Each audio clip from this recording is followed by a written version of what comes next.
Welcome everybody to today's stream. Hope you had a nice day so far. We are back with some nice Q&A and some debates today. Hope you have some good questions, some hot topics to debate.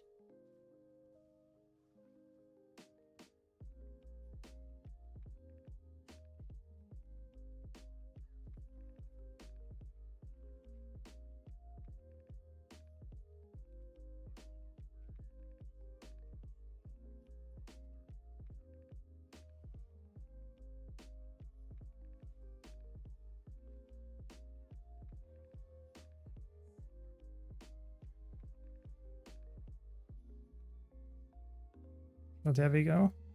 Welcome. Should work now. Hope everything as usual. We had a nice, interesting debate yesterday. So I guess let's just continue there. If you have any questions, any comments, any feedback, it's always very much appreciated.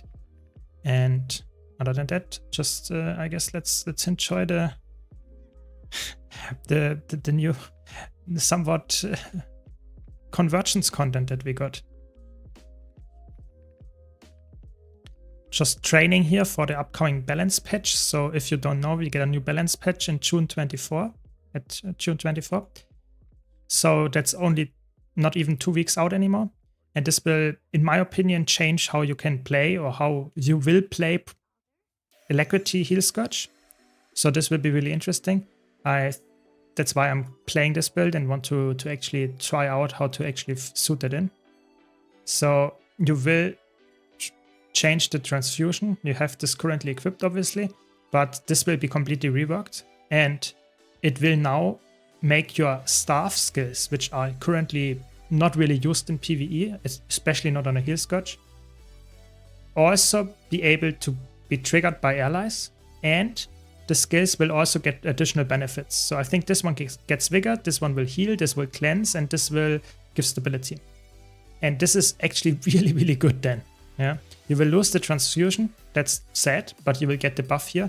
And I think you might run, for example, Dagger Torch and completely switch off and go for no CC on this set anymore, just go for Staff. That could be the case. Welcome, Filthy, welcome.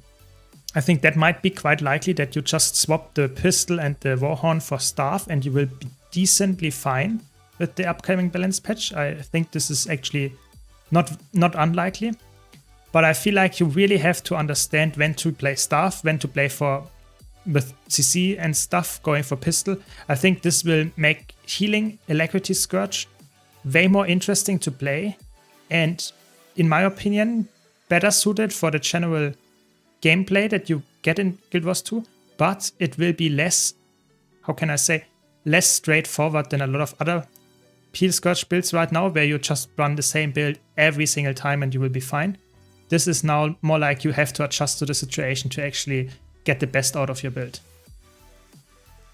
That's at least how I see it. We will see if that's really the case when the next balance patch drops, but I highly expect that, and that's why I'm playing Necromancer right now, just getting the feel of it, trying to get it actually better going. Are Revenants good for beginner? What can I say? If you start the game for the first time, yeah, I would say you should go for the class that is actually the most interesting to you. So what looks the best, what feels the best to play, what is the class fantasy that you enjoy the most. Every time you begin a new game, you will struggle a bit. You know, there is so much to learn, especially in MMOs, so that will be the case. But I would say when you just want to hear my opinion on how hard a class is, I think Revenant is one of the more harder classes to learn in one regard, because you have more mechanics to manage, just baseline. But on the other hand, Revenants are a little bit less flexible, which might be a negative for some people, but for a beginner, this is actually a positive, because you can't change too much about the build that you play, not at least to a crazy amount of changes that you would apply. And that is completely fine for a beginner, because you will actually not have problems deciding which utility skills and elite and stuff to go for, because you are locked into those. So I would say Revenant has pros and cons depending on how you see it, if it's easy or not. I would say go for it if you enjoy the class fantasy. There are very easy builds out there with Revenant, and in general, just play and try to have fun until you reach level 80. And after that, you try to have fun by using meta builds. I think that's the typical way of how I would do it, Lefty. I hope that answers your question to be a little bit safer. Yeah. Yeah, I think, but the question was if Revenant is good for beginners. That was the question. That's correct, El Charlatan. I think you need Revenant. You need an expansion for Revenant, but the case is still the same. I would say that if you're a new player and you bought an expansion for what instantly at the beginning, you could make that decision. So then it's completely fine to start with a Revenant. I think you will not have crazy amounts of issues. Yeah. Yeah. I mean, it's. I wouldn't say it's necessarily true that you start on free-to-play.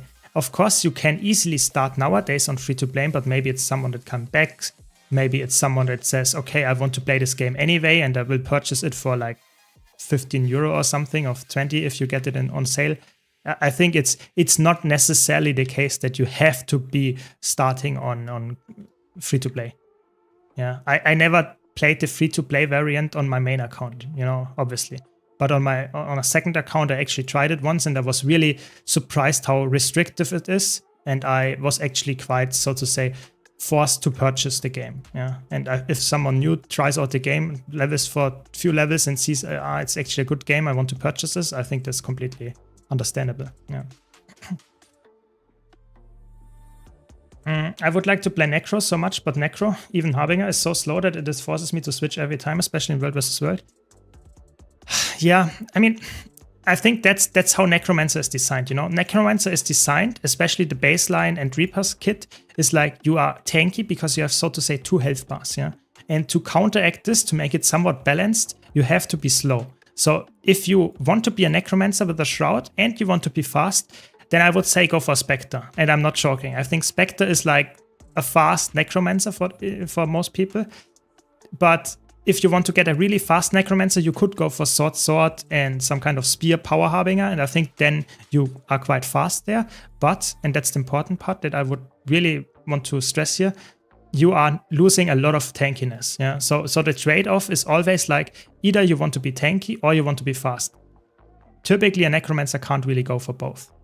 Of course, you could go for some Minstrel Harbinger in PvE, in World vs. World rather, which is very annoying to fight, really tanky, and can be quite fast-paced or mobile as well. So yeah, I would say there are builds, but that doesn't mean it's a really fun build to play. Yeah. I watched the class guide for Guild Wars 2 and I ended up liking and choosing Revenant. I currently have 60 hours and it is indeed hard, but I'm having fun. How good is Revenant in endgame? I like raiding. I would say Revenant right now depends a bit on what kind of groups you are, but I would say if you start out, Quickness DPS Herald, so Offensive Support Herald, is really good because it's really easy to get into and it's really easy for more chaotic fights because you have crazy boon uptime, which is really, really good as a support. The DPS is not like insane, but at least you have the boons, which is your role. If you want to go for DPS Revenant, you can go for Vindicator, which is the power spec, or you could go for Renegade, which is more like the Condi spec typically in PvE. Both of them actually are decent. They are not like the top tier meta picks right now, but they are very close. So you can easily play it. And as a healer, typically Revenant really struggles in PvE as a healer, but with the next balance patch, which comes in 2 weeks, not even, you will give Vindicator a healing buff, so to say, or alacrity buff. And this means that it's absolutely playable after that. So I would say, yes, Revenant is really good in endgame. Yeah. That's my recommendation there. I played 3 months free to play, waiting for sales, and yeah. I personally would say that the sales are nice and all, it's really good, but I feel like the free-to-play version of Guild Wars 2 is really wrongly labeled. Yeah, I would say the free-to-play version of Guild Wars 2 should be labeled as a free trial. Because yes, you can play through all the base game and stuff, but it's very restrictive. I really think that for a new player that plays the game without any, so to say, guidance, I think the beginning of the game is okay, but as soon as you reach level 80 and you are still free to play, you will notice this is actually quite painful, yeah, to actually get gold and that kind of stuff, because you are heavily limited on the TP. And I personally think this is like a free trial. You can get to level 80, you can try out some classes, have some fun, but you will not, so to say, enjoy the end game of Guild Wars 2 as a free-to-play. This is, for me, quite unlikely. Yeah. How viable is the class compared to others? I mean, Guild Wars 2 is designed, especially in PvE, the balance is like every class is viable. And I'm not joking. Every class is not even viable, but it's actually also very good to play. Yeah, you can clear every single encounter on every class. I'm not joking. It's completely fine. You can easily do that. Welcome, Echo Fox. Welcome, welcome. Yes, exactly. That's what we're gonna do later. And instantly someone died. First attack of the boss and someone is instantly down. How can that happen? Actually, it's insane. What if Heart of Thorns becomes free as well for those who are free to play? Will that increase sales? What do you think? I personally think Heart of Thorns, if they would make that free, that would like be absolutely insane in terms of what content you get, how much more fun you will get, because the core game, don't get me wrong, is a good game. But I think Heart of Thorns is just a crazy good upgrade. Would that increase the sales? Maybe. If they would also remove some restrictions, which they will never do. Like I said with the trading post, I think this is a big restriction that they will never remove, because this is a restriction that they made on purpose to actually, so to say, make sure that it's not easy to bot and create a new account and easily send all that stuff and make microtransactions negated with, so to say, real money trading and that kind of stuff. So there is a reason behind that. I think making Heart of Thorns free to play is helping in selling the game, but to some extent it's also the best expansion to actually make money off, because it's really, really good. They want people to buy it as well. So I have arguments for both sides. I'm not a marketing guy, so I can't tell you if that's a smart move to actually make stuff that is actually very worthwhile to buy free to play. It's just to tease people. I really don't know. I can't tell, sadly. Yeah. Yeah, exactly. Scourge will be like completely fine on stability. Of course, you lose your uniqueness, I would say. That's the thing that you lose.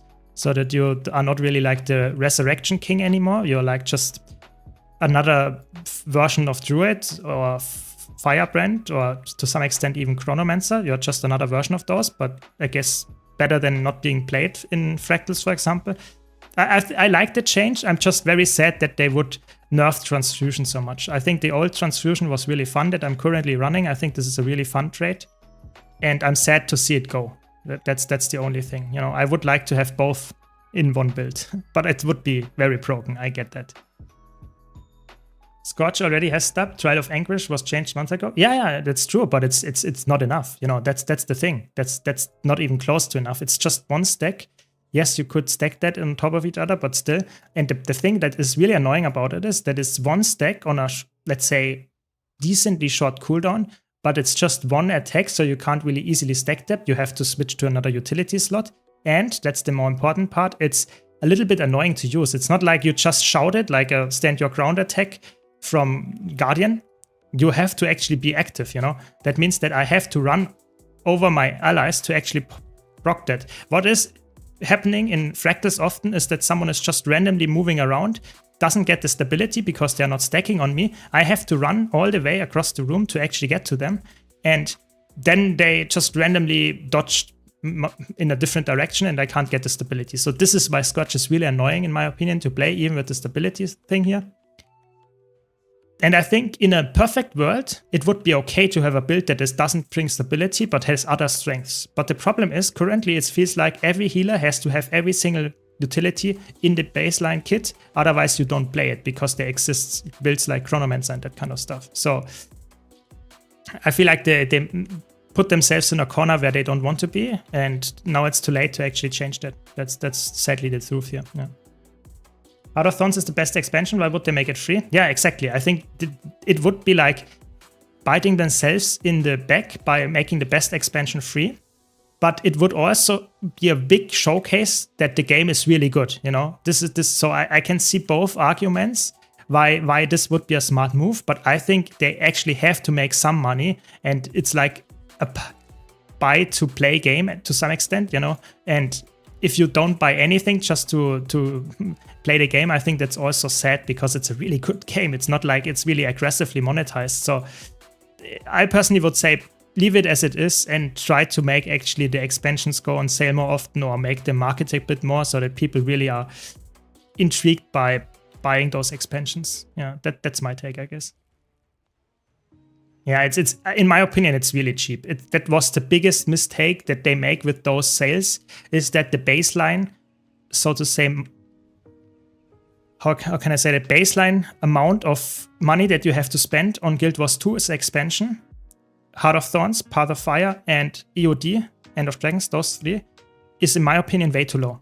And that's why people are really sad that they didn't get as much content from the newer expansions, which are just $5 cheaper, but have way less content. Yeah. So if they would have made the money that you would have needed to pay for the older expansions higher, so just increase the price to double the amount even, yeah, which is still worth it in my opinion, very much actually. So then people would not have been so uproary about the problems with the Chantier Wilds one, because it's actually way cheaper then, yeah. But if it's like almost the same price as Heart of Thorns, then people expect the same content. They don't get the same content and are upset, even though the content itself would be worthwhile, at least in my opinion, easily $20 to $25. Yeah, it's just the comparison that is the problem. Yeah, yeah, exactly. I mean, the just how much money is currently spend is crazy, but people don't accept it to spend it on games. You know, the inflation is okay for everything except games, apparently. That's what people think, and that's sad. You know, I personally think they should accept that a big game that you want to play every single day, maybe for hours, why not spend enough money on that to actually keep the company alive, you know? But I mean, it's just me as a consumer that actually plays the game for way too much, and I have not spent, I would say I've spent like €100 or something on Guild Wars 2 all over, maybe 150 with all the expansions that I bought. And, you know, get over 10k hours out of it. Yeah, that's insane value. Yeah. So I could have easily spent double the amount or even triple or whatever, and it would be still worth it for me. So keep that in mind, yeah. I think they should include Living World to the expansion and then sell it in 3 smaller bundles. That's a good idea, yeah. I think Living World is really cool and should be included. It should not be necessarily in there. I think you can make the decision to say, no, I'm not I'm not really interested in story and the maps that come with it. So maybe I get it for $5 less or cheaper, yeah, something like that. I think that could still be a good argument there. I think the problem that I see here is that, or what is the problem? I would rather say the thing that I see here is that you can buy the Living World seasons in the gem store, which means you can get gold, farm the gold in-game, get the gems with the transaction, so to say, buy the gems with gold and get the Living World. So it's actually in-game earnable. That's really cool. Don't forget that. But I can see why you would say it's better to make a dedicated, a dedicated bundle where it's in there as well. Yeah, I can definitely see that. Exactly, we got spoiled with the expansion, and that's biting them in the ass now. Because I personally would say that Chantier Wilds and Soto, if you would just look at them in a vacuum and just completely let's just look at the content you got, the features you got and stuff, it's well worth it for $25, to be honest. Yeah, that's my take. Might be different for you, but I think this is well worth it. But if you then compare to like $25 that we previously paid for Heart of Thorns, Path of Fire, and EOD, then you say, what? This is the same amount of money that I have to spend? Then you struggle to actually see, yeah, why this is actually the case. So this is what the big problem is, in my opinion. But it's too late to change now. There should be more legendary trinkets, like I don't want to do Conflux. I'm pretty sure that the next expansion we will get a new legendary ring, so that you have more ways to do that. I think legendary Aqua Peather and legendary ring. This is my hot prediction for the next expansion, what we will get. We got the back piece already. We get the accessories, we have that already in the open world. So I personally think a ring is quite likely. Yeah. On the other hand, I'm glad I bought the €50 sale bundle straight away after trying out the game, but perhaps that's not the same for everyone. Exactly. I mean, I can just tell you my point of view, but I personally would say this is well worth the money. And if maybe someone disagrees here in chat, maybe a new player would rather go on smaller sales and say, okay, I just go for Heart of Thorns first and then the next one and the next one and just pay money while I keep growing my experience and my acknowledgement of the game. Definitely, I can see that argument as well. But I personally would say it's not something that I really struggle with. I think the game is so huge, and the bundle for €50, it's like of dollar, whatever, is really like worth it for me. Well worth it, actually. Yeah. Yeah, and obviously it's. I think this is a good comment here. Getting everything in the game should be your goal if you want to have that as a goal, but you should also accept if you don't want to do something. Yeah. You should not do it. I think you should always set fun first. So currently, I don't have that much fun playing Zerg fights in World vs. World, just because the meta is not that fun and stuff. So I don't do it. Yeah. Of course, if I would now want to go for whatever reason, go for legendary World vs. World armor, maybe I would have to change my mind. But to some extent, you can also always say, okay, this is not something that I want to get right now, because it's not fun to me. So just accept it and wait for another time. Maybe we'll get it. That's always like how I see the game, how I play the game. It's in my opinion, very important that you see what the game is and that you play the game for fun. This is really the most important part. So what can we do now? Thanks, by the way, Ace, for the follow. Really appreciate it. As always, if you have any questions, let me know.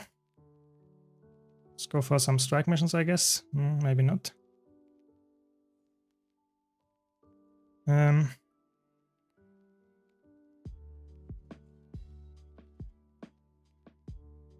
Yeah, I can definitely see that. I mean, like I said, we have open world armor at this point. We have weapons to some extent as well, because you can buy them, of course. You have the Vision and Aurora, which are open world. You have a backpack nowadays that you can get. You can get the trinket for free, the amulet.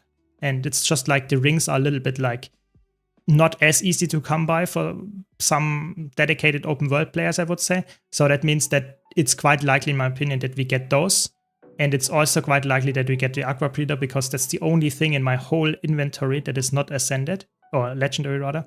So this is like, I think at some point they will just do it, even if there's no underwater expansion coming with the next update or expansion. So I think those two slots are actually quite likely, if we don't get any other item. Yeah, there could be another item that just increases the vertical power creep, so to say. Just give us another slot like the relic. Could be the case, then this one will get also a legendary. But I personally don't see that, actually. I don't really see that happening, to be honest.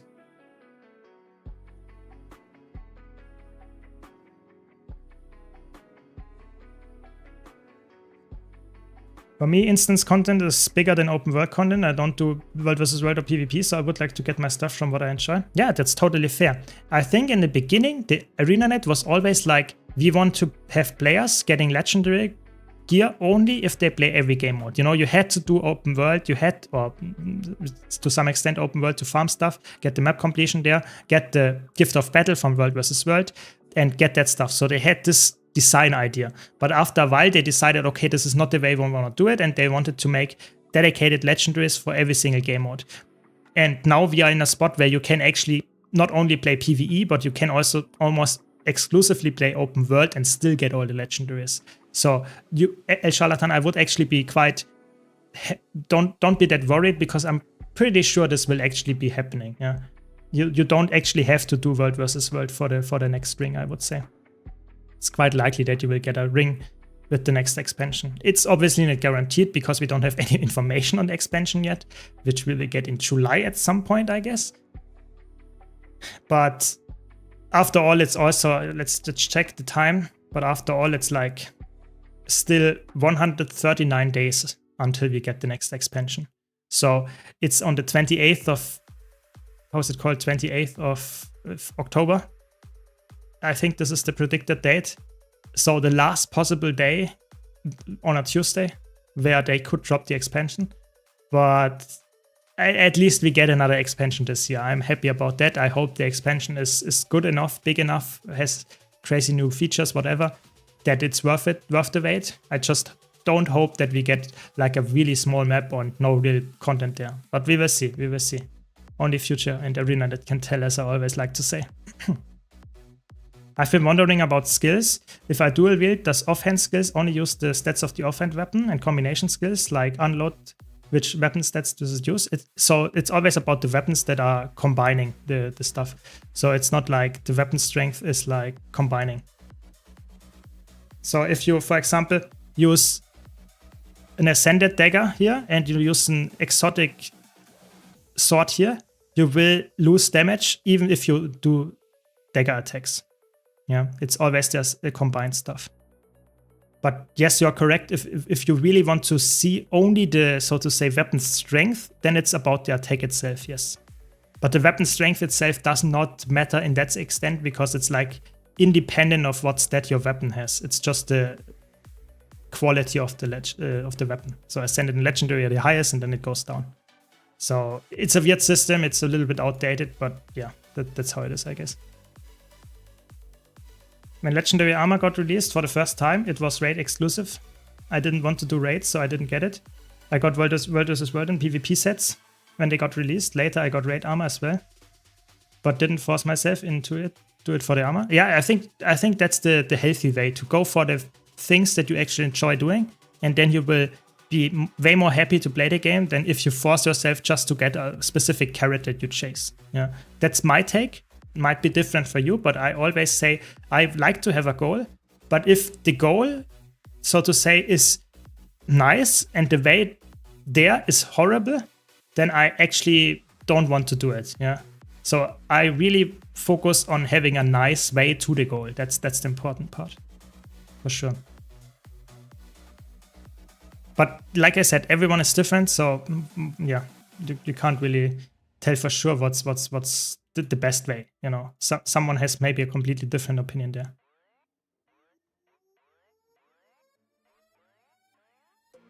So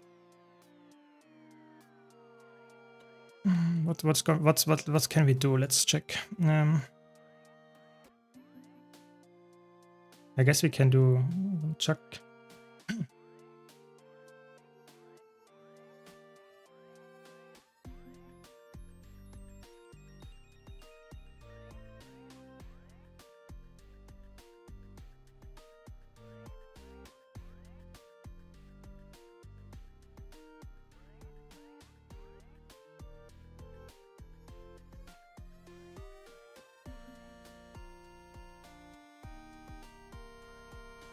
Yeah, if you're too late, it's a little bit annoying. But I mean, I can try. It says I'm the first person to actually go there, so I guess that's okay. Oh, the treasure mushroom. Maybe today I get the invisible boot skin. You see, I got in. Nice. No, didn't get it. I mean, some point I will get an infusion or a rare drop. At some point. So let's port to the commander here.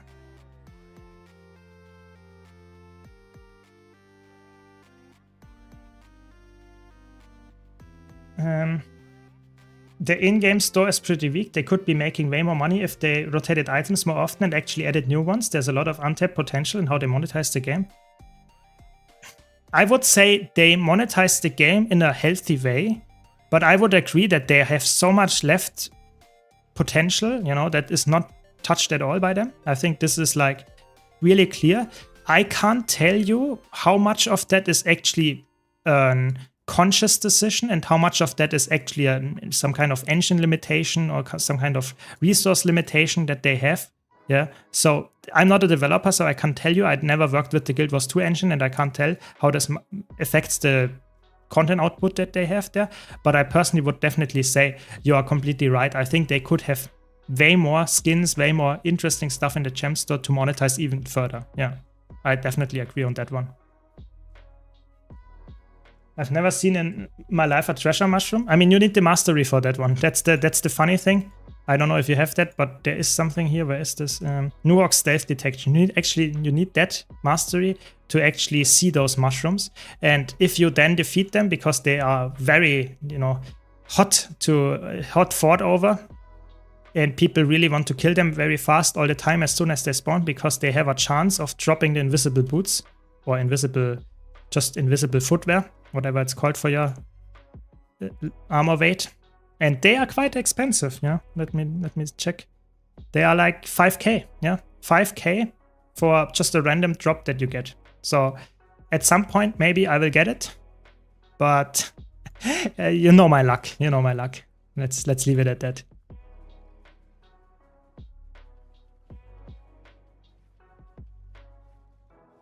You're organizing your future endeavors. Very good.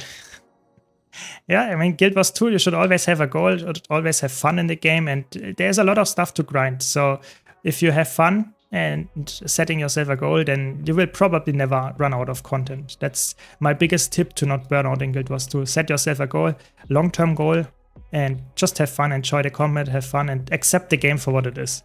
So for example, if you're a raid enjoyer and only play the game for raiding, then sure, go for it, but accept that it's probably not gonna happen that we get another raid wing. Yeah, I don't want to be any doomer or anything, just accept the game for what it is. This is the important part.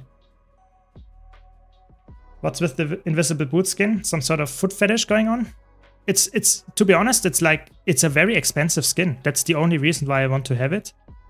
I think people just like to see the feet for whatever reason, so people buy it, and it's just very rare. Yeah. Everything that is rare in Guild Wars 2, even if it's the most ugly skin, there is actually a reason to have it on a high price. Just because people don't get it that often. Yeah. And there are some collectors out there like me, or just people that want to have the skin for whatever other reason. And then it's actually quite, I would say, likely that it's quite pricey. There was way back then, I think it was years ago at this point, there was a Khan-Ur infusion, which is like, in my opinion, one of the ugliest infusions out there. And it was the most expensive infusion. Yeah, like not even close. It was like 50k or something on the Trading Post Discord. Yeah, so 50k for an infusion is quite expensive, especially if it's like the most ugly one. Yeah. And in the end, it turned out there was some Trading Post manipulation going on, and this was why it's so expensive. People duped it, or one person duped it at least, and that person then got caught because it was obviously not legal. So there was some backlash going on there, but still, there are items that are really ugly and no one actually really uses for the skin itself. People just use it to showcase how rich they are, or how, I don't know, how much money they spend on that specific rare skin. That's really the only case. And the boot skin, it's like, there are some people that enjoy seeing feet, I guess. And it's mostly because of it's really rare. Yeah, that's probably the biggest thing here. Oh, I got the boots 3 weeks ago. Congrats to you then. Very good. Sold them in 5k. That day, I finished the roll and Coalescence, just missing Vision, Transcendence, and Conflux, almost done with them all. Very good. So you actually got a really big gold boost then for that. Really good. Glad you got that. I'm really happy for you. I'm not joking. I think that's always cool to get people that are not that rich yet to give them something. I'm really happy about that. So I just, if I would get it, I'm happy, of course, but I don't need it. I'm almost did everything in the game, so I don't need the gold to that extent. But I'm happy when I get it, so that's how I play the game now. Just having fun, trying different things, and if I get lucky, even better, but I don't need it. I mean, I know a guy in my friends list actually plays Chuck Garant on 5 different accounts every single day.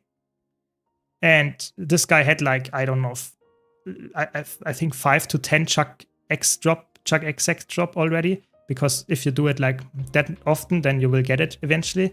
So yeah, you can actually farm it quite easily, those really expensive things, but you need to commit to it, I guess. Which I don't that much,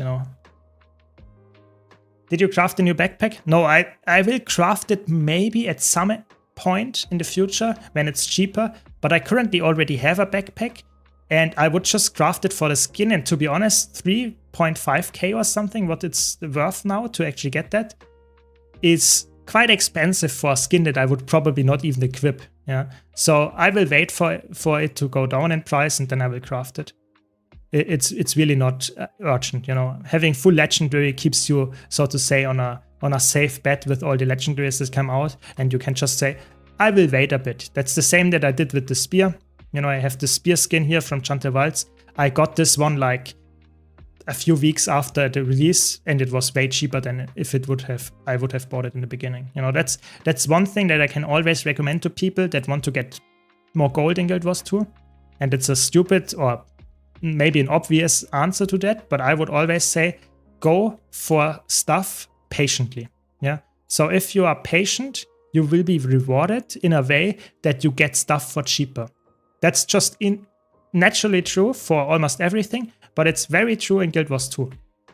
So if you can wait a bit, you will get more money or will save money by doing that. Yeah. The spear, I would say, is actually not grindy. I think the backpack is way more grindy. The spear itself, I personally, you can purchase almost everything from the TP, and you can even purchase the spear itself from the TP.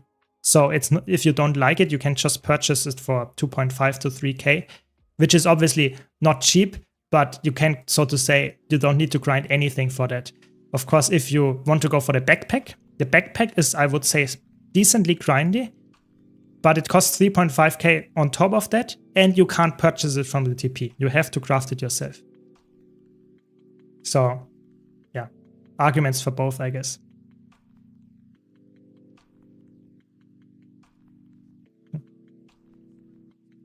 I like that, Echofox. I like that.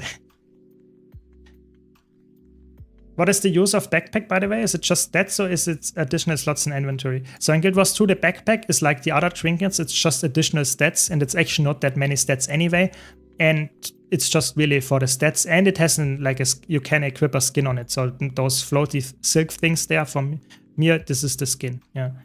But you could also equip other skins that are more flashy and stuff. And this is like, it's a skinnable item that gives you a small amount of stats, but it's actually not that important if you compare it, for example, to the chest. It's like a third of it or something. So it doesn't provide more inventory slots. It's for the inventory slots, you really need to have bags. That's like what inventory is like the only way to increase it. Yeah.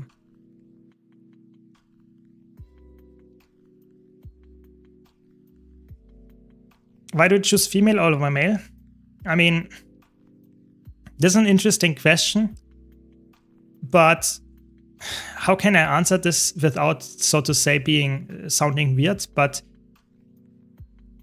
I personally think in Guild Wars 2 and specifically, humans have the best skins regarding their armor and stuff. So I think humans, if you want to do Fashion Wars, and I mostly do that for my PvE human characters, those are, so to say, why I choose humans. And going for female is just because I'm a straight guy, putting it like very bluntly. And I like to look at human females. You know,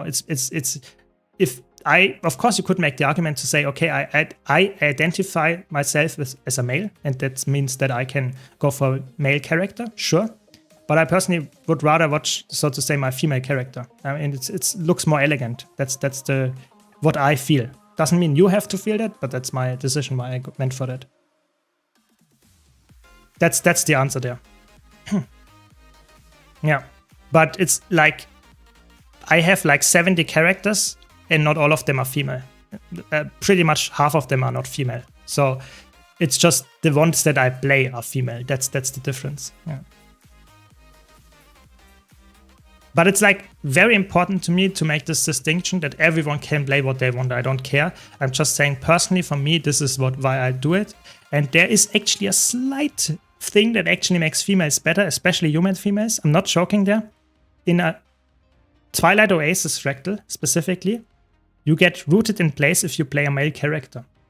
I'm not joking. I'm not joking. You are getting rooted in place if you play a male character, whereas if you play a human female, you don't get rooted, and you can, so to say, speed it up by a few seconds. I'm not joking. This is actually happening, and that can sometimes be interesting if you want to go for a speedrun or something. Yeah, but it's always like, I personally, for example, human characters, I think, are really perfectly fit with the skins and stuff. It's really perfect. If you play Char and Asura, which are the really big or the really small character models, there is some kind of clipping going on sometimes. So that's why I really like to go for the just very classic, really boring human character model, because I get the least amount of clipping and least amount of just general annoyance with the skins. Yeah, that's the whole reasoning there.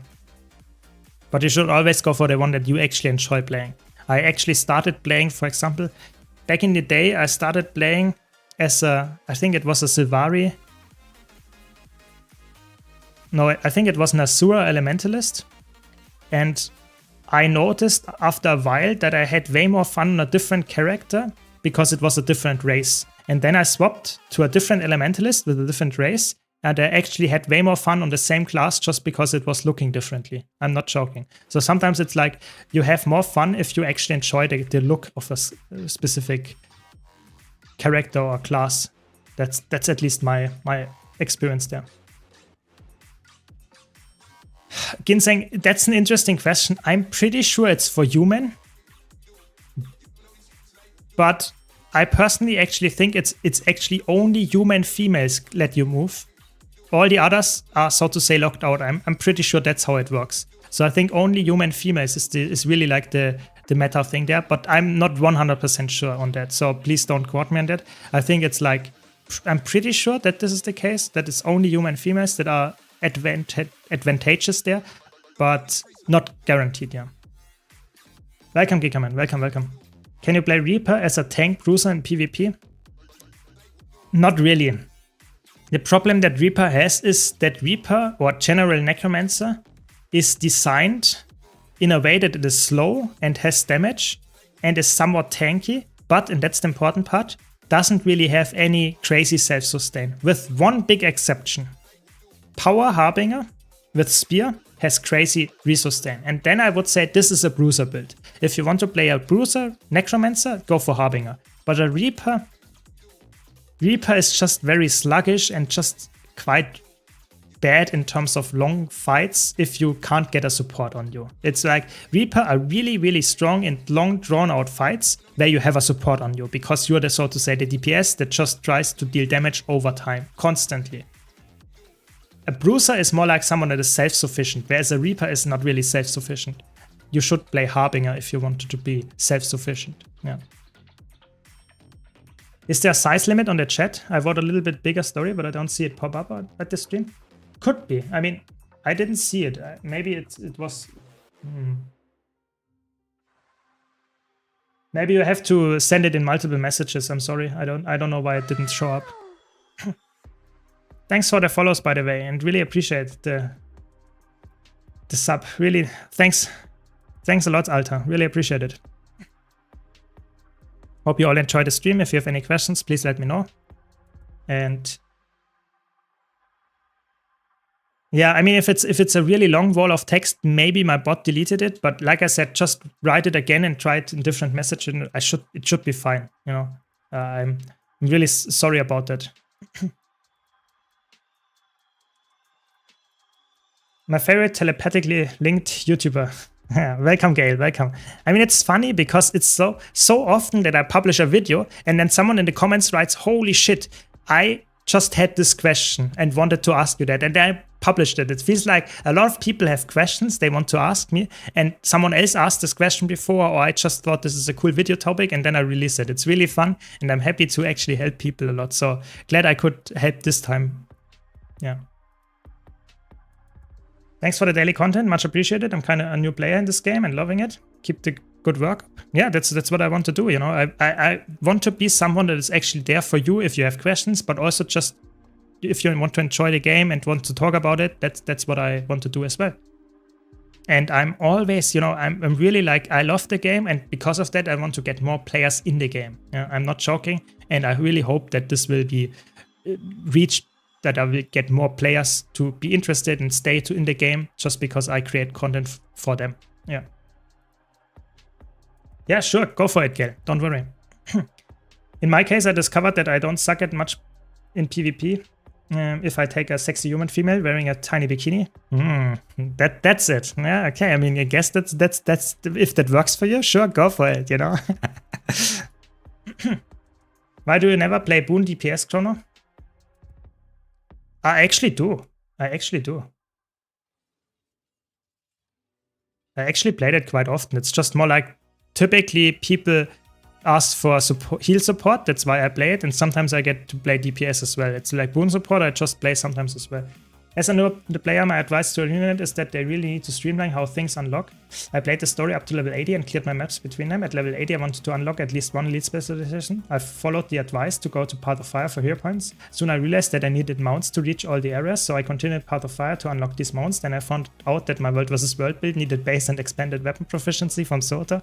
So I switched to Soto, then I saw people using spears, so I went to Chantia for spears. I think the problem is that they always had, like, the first expansion was pretty clear, and then they built the next on top and the next on top and the next on top. So it's like for us veterans, it came in, so to say, steps, and you easily get into the next one. But for someone that starts out new, there is no, the order is not that clear, and if the order is somewhat clear, it's not that easy to follow because not a lot of people are doing that at the same time as you. So I completely get what you are saying there. I think they should do it. I just fear they don't care too much, because typically it's like you either like the game and you stick to it, you watch a guide or someone that actually explains how to do it, and you will get into it anyway, or you don't like the game and you just quit. Yeah. So reworking stuff like that would be amazing for new player experience, but I really feel like that they don't really investing that much time or that much effort into the already existing content. You know, that might sound really weird, but they really want to focus on getting new content out, even though if it's not that good or that much, that's better for them than reworking old content where only a fraction of the player base actually engages with again. That might sound really sad, but I think this is how ArenaNet currently sees it, because they work really hard on something in the background. That's my take. Yeah. You've been very helpful when it comes to PvE solo builds. That's cool, because I'm a casual gamer and enjoy hassle-free games. Now I need to play some World vs. World to get the runes. Any casual World vs. World builds? That's the problem. World vs. World is a game mode where you can easily play casually, just join a circ and you will have fun. But if you want to succeed and want to really be the impact on your team, positive impact on your team, then you should probably go for a meta build there. There is no real casual build, I would say, that is like doing a really good job. Yeah. Before I knew it, I was juggling content across 4 different expansions and felt completely lost and disconnected from the story. I still find it very confusing what I should do next. Yeah, I totally feel you. I really feel if you have any questions or problems, you can easily ask in our Discord chat or in our Discord channel or on YouTube, wherever. We have always people that are in our guild as well. But in general, I would say just have fun, try out new things, and you will slowly get there. But if you want the most optimal path, I would say it's always like going chronologically. That's the safe bet. That might not be the absolute optimal path, but it's definitely the way that I did it, and I would say this is the path that most people would recommend you to play it. So unlock the Heart of Thorns stuff first, and then go for the mounts, for example.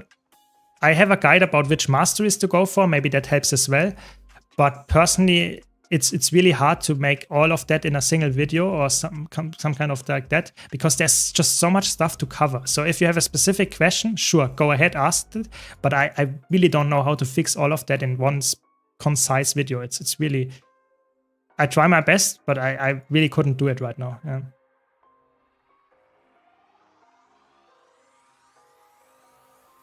Really, you see me on Virtuoso. You mean power DPS, so without any boons on Chronomancer? Yeah, the reason why I don't play power DPS Chronomancer is because it sucks. I'm sorry. This is like...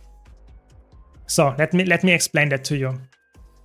Yes, the benchmark is like over 43k or whatever you just said. It's really high. But, and that's the important part, if you play a Chronomancer as DPS, you are playing a power build that has low burst damage and a ramp-up time that is as long as a Condi build. So why are you playing a power build, whereas a Condi build would have maybe even more DPS and has ranged options in it, whereas the power melee build has a ramp up and is melee. So why would you go for that one? Why does it have a ramp up at all? Because in a power build, you actually use Chrono Phantasma, which is like respawning your phantasms after you casted them. And this is already the crux of the build because you respawn them. That means that it's actually like there is some delay until the damage happens. Yeah, this is it. It doesn't suck in terms of damage output, but there is no real application why you would say, now you play Power Chronomancer, and this is the build why I play where it really suits the boss or something. This is just not happening. Yeah. Don't dislike it. I play Power Boon Chronomancer a lot. It's just not the DPS version of it. It's like it's just not there. That's the problem. It's really like the inherent design of it makes it a bad power build for a lot of situations. Yeah. They should add viable Living World seasons from Steam if they want bags. That's interesting. That's interesting. I agree. Good point. Welcome, Berto. Welcome. I wish now I could get back and just follow the story, but for ANET they could unlock base versions of mounts when you buy the expansion and remove unlocks like expanded weapon mastery and spear mastery and just give it when you buy the expansion. This would remove the complete urge to swap between all stories. Yeah, exactly. It's like they should make the bundle more efficient in that sense that if you buy the expansions, you actually get the stuff unlocked directly and don't have to do the story. Because it's quite hard for new player to understand where you get specific things from. I think that's a good point. Yeah, I agree. Good point. Welcome, Snowdrop. Welcome. Echo Fox just asked the question why I don't play Power DPS Chronomancer, and I answered, and he is not happy with the answer he got. So maybe you can give me some help here. Are you on auto sprint when you use press utility skills? No, I'm actually using my mouse most of the time, or just pressing W, and then I can, for example, look back and cast stuff or whatever. Yeah. So it's like using W while I cast, while I turn my camera and that kind of stuff. But of course, you could also use auto run and you just put the hands off the keyboard. That could also work. Yeah. While that's true, the usual pack DPS is like 15-25k DPS anyway, so it's still at least above that level, sure. But I think this is an argument that you can make for any build. You know, I could say I play a conditioned Dragon Hunter, and I will probably be better than a lot of players in packs, even though a conditioned Dragon Hunter doesn't even exist as a build at all. You know, so this is like, yes, you are correct in that sense, but this is not a good argument in my opinion. Yeah. I mean, there is actually a version in PvP where you can play a conditioned DH, but they nerfed it so hard, and in PvE it was never that competitive. But I was thinking about doing a solo build actually as a Condy version, but it's just not up there. Power is just better on Dragon Hunter. Yeah, it's really cursed. You don't have any damage multipliers in your trade line. It's like really like you take Dragon Hunter to decrease your damage. I'm not joking. Condy Core Guardian would have higher damage than a Condy Dragon Hunter. It's just you decrease the damage to get some tankiness in there, I guess. Yeah.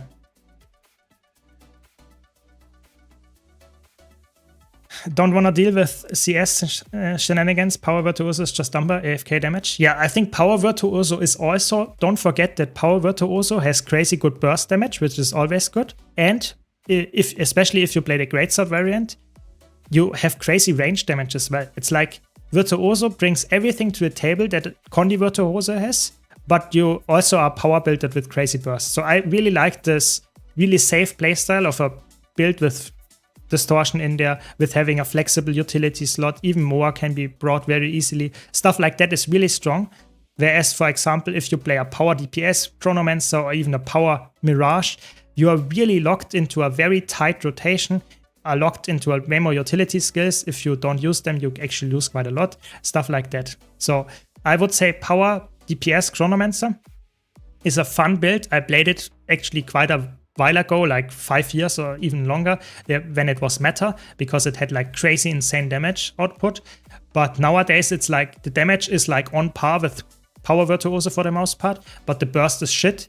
And that means that like, why are you picking it then over Power Virtuoso? It's really like you only play it because you enjoy it. It's really that's the reason why you play it. It's like you specifically say, I don't want to play the most optimal thing. I want to play the thing that is more fun to me, which is completely fine. Don't get me wrong, but that's the answer here why I don't play it, because I enjoy playing different builds, but I don't want to grieve my group by going for something that's slightly less good and I don't really care which of those specs I play. Yeah. Yeah, I mean, it's not for everyone. That's fair point. But I hope Echo Fox, you actually enjoyed my low intensity Condi Virtuoso build, because I really think this is a build where I would say if you can't get like 34k DPS with this build, with the crazy ascended gear and stuff set up, then you really should ask if your group is actually struggling, because typically this is really easy to reach. Yeah. Exactly. Power Chrono shines more in longer fights without phases, and then it's actually a decent pick. But at this point, you can easily also go for some kind of Condi build that also has crazy high damage. For example, you could go for, what would I say, maybe Condi Renegade, for example. You could also go for that one, and you would have a similar outcome, and you wouldn't need to play, for example, Power Chronomancer to learn a different rotation for that. So I feel like the niche where I would play a Power DPS Chronomancer is like so small that I don't really care about learning the rotation for this specific build. Yeah. I haven't watched the video yet, to be honest. Not much into Guild Wars 2 content on YouTube aside from tier lists. Yeah, I mean, don't worry. So tier lists are like, my specialty. If you don't know that, I have a lot of tier lists on my YouTube channel, and there are more to come in the next weeks for sure. And after the balance patch, I will go crazy. Yeah, because I will test builds, I will release build guides, I will do a lot of tier list updates, redos, whatever, when there are big changes. So there will be crazy amounts of content there. So be excited for that one, I hope. And big debates in the comments then, I hope. And we will do that on stream, on streamers, of course, as well. Yeah. When your healer forgets how to use continuum shift to reset focus 4 and deep spawn. Not that this has ever happened on this stream. Yeah, exactly. I mean, if that would be the case, you could flame me, but I mean, that's not gonna happen again. Or the portal on some kind of Sankwa peak, there was some really weird portals going on. I never knew who did the mistake there. Yeah. I wanted to watch your best open world builds without Chanter Worlds, but it's paywalled. Don't worry, it's not paywalled. It will release tomorrow. I would never paywall any videos. It's just I have some channel members on my YouTube channel. They are really nice supporters there. And because they are, so to say, giving me some support, I want to give them something back, and they will get my videos, some of them, 2 days earlier. So it's always like when I release a video for only channel members, that means that it's releasing 2 days after that for everyone in the public as well. So don't worry, nothing will be paywalled at all in my channel, on my stream, nothing. The patch is making me afraid to make new builds for a couple more weeks. Yeah, I think the new patch will be like big impact and big changes. And that's why I don't release a lot of build guides right now, because I really fear that when I release build guides that I have to redo them after the next patch, just because there might be some changes coming to even builds that I didn't anticipate. So, yeah. I actually did a tier list of my tier list before. It was like an April Fool's joke on April 1st. So it was a fun one, yeah. If you're playing Power, you really want to have good bursts, since there are a lot of fights with phases. It makes them look better than just a benchmark. Exactly. So that's why I think a Power build with a ramp up time is like, it's like some kind of paradox. That's why I don't play it. Yeah. But if you enjoy it, sure, go for it. It's not like unplayable at all. It's just, I personally think the niche is questionable. Let's just put it like that. Yeah.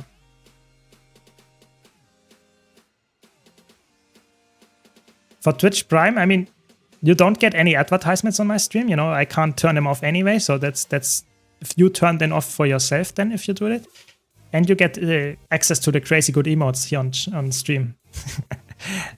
I'm still looking for good emotes on stream as well. Oops, that's the wrong skill. So if you have any good ideas for emotes and stuff, or can make them for me even better, then let me know. That's why I wish that they didn't put out so much delay between the patch announcements and the patch releases. I think personally, I agree with you under one condition, that if they don't do any changes to the patch, then I agree with you, then you don't really have to delay it that much. Yeah. But if you would do crazy changes because of community feedback, then I think it's okay to put it out that early. But typically they don't put any crazy changes out anymore. So the patch is like how they showed us. So in my opinion, if there would be changes, it's completely fine to actually put the patch out before that, like 3 weeks, 4 weeks even before then, publish the patch notes. But there are no crazy changes to it. And yeah, I think I would agree with you with how they do it right now. I would agree, yeah. I'm a moron. I just read maybe I can convert into being a moron. Good one, good one. No, I'm not converting to anything. I'm happy as I am. That's also an option. Yeah, it's a good option actually. I mean, I wouldn't have to actually convert to that, you know. If you look at my portal in Sangwa Peak yesterday, I think I don't need to convert to be that, you know. Crazy changes when there was the transfusion debate, yes, but most aren't that controversial. Exactly. So oftentimes it's like they do want feedback, but then they either ignore it or they don't do any changes because there was no feedback to it. So I'm a little bit, you know, I don't really get why they actually put them out that early, to be honest. But maybe they have some more ideas there. Maybe they want to build up the hype or something. Is there a class and specific spec I can gear up and go for open world, fractals, raid strikes? I mean, all of the classes. I'm not joking. All of the classes in Guild Wars 2 can be played in all those mentioned areas that you just said. It's actually, they are really, really good there. Yeah. Thanks for the follows, by the way. Really, really appreciate it. So just check out, you can actually scroll down. You're on YouTube, you can just scroll down. I have a spreadsheet linked in the description of the video, of the stream. And there is a spreadsheet linked there where you can just see all the build guides that are released, and you find a class, a build for every single scenario that you just mentioned. Yeah.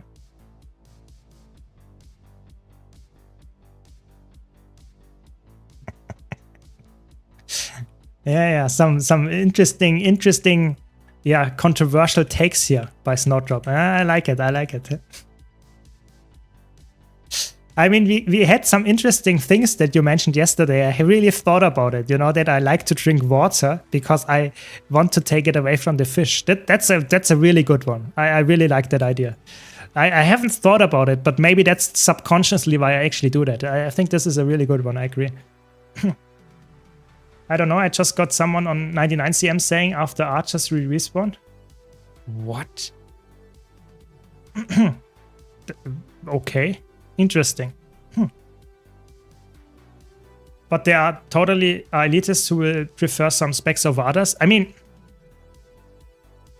the interesting part is I wouldn't say that a specific spec, like saying Mesmer is like completely is the only thing that people accept into groups. It's more like if you want to go, for example, for fractals. This is like a scenario where I would say it's a little bit more stingy what people pick. Yeah. But if you go for fractals like Chronomancer and Heal Firebrand, this is like the typical healers.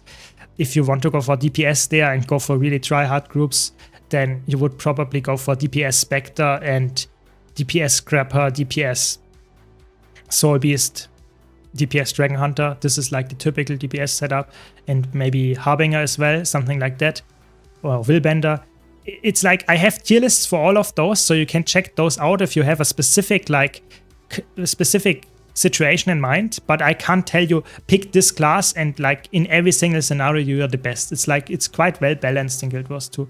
I would say in PvE Chronomancer is right now really, really good, but in other situations in open world, for example, Chronomancer is not that crazy good. It's more like Untamed is really good there, or other elite specs that are typically not that crazy in a group, but all of them can be played everywhere. So it really depends on what kind of context you want to be playing it in. Yeah.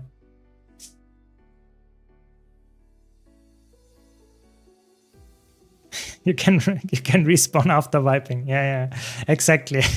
It's always a good thing. Good thing if you wipe, especially at 10% in 99cm. I enjoy this.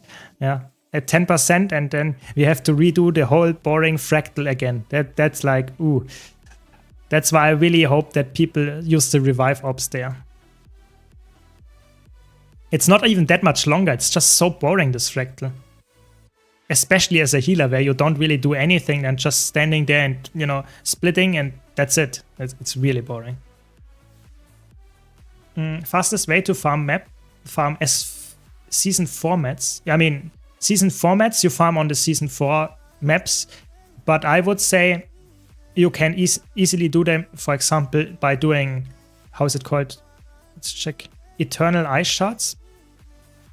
Those you get from doing Icebrute Saga Strike missions, for example, or parking your characters in Priora Marches at specific locations. And then you get them passively and you can convert them into season 4 map currency. So this is probably the smartest way to do it. But of course you can farm them in the map, in the corresponding map as well. Yeah. Most of the elitists are speedrunners. You can do most content on a moderate build. It just takes a bit longer. And I think the important part here is that the speedrunning that you would usually expect by doing really hard core gamers would do that. It's like typically they even can play different builds as well. It's not like one single build is like the only speedrunning build there. So keep that in mind as well. But of course, like going for a little bit slower kill times by playing a different build is completely fine. No one will kick you in fractals whatsoever if you're pucking. Yeah, no, not only if you like go for some kind of crazy what do I know, heal Dragon Hunter or something, then people will kick you. But if you go for some kind of sane build, then sure, no problems there.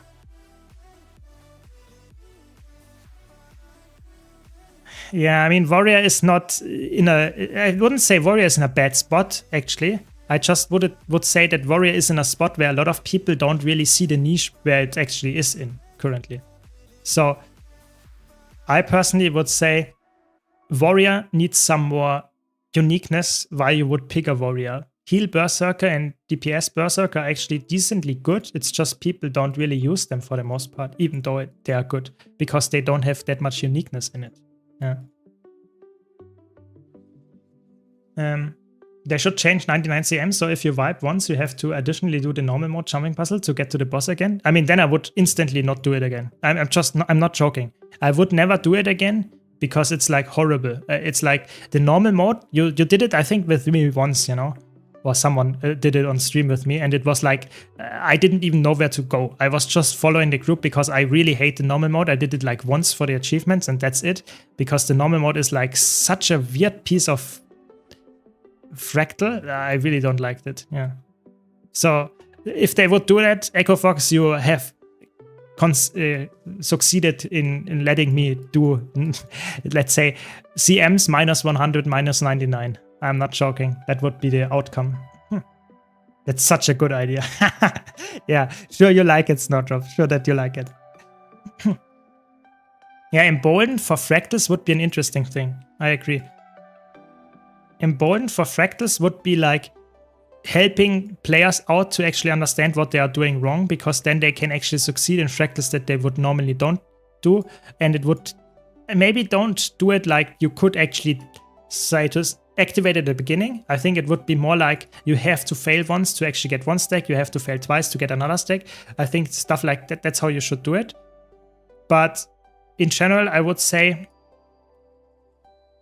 I'm not sure if the Emboldened would actually fix a lot of CMs, because in a lot of CMs, it's like if you fail the mechanic, you instantly die. It's not like there is some kind of DPS check, or most of the time at least. It's more like the mechanic, if you fail, for example, in 99 CM, if someone doesn't kill the guy, we instantly wipe at 33 or 66%. So that means that even if you have 10 stacks or 20 stacks of Emboldened, you will still die if the person fails to jump over there at the right time. Yeah. So I see your point, but I'm not sure if it would fix the problem. What is the maximum goal to maximum level crafting? So it depends. There are websites out there that actually can let you level it, but typically you can get it for like 20 to 200 gold, depending on the profession. So it can be quite expensive, especially Scribe or something, if you wanted to go for that. Thanks, Peterson. Really appreciate the Prime. Thanks for the support and also the follow. Thanks a lot. Power Circa has the niche of having a perfect loop. The benchmark rotation looks clean. I agree. It's actually quite fun to play. I actually like it a lot.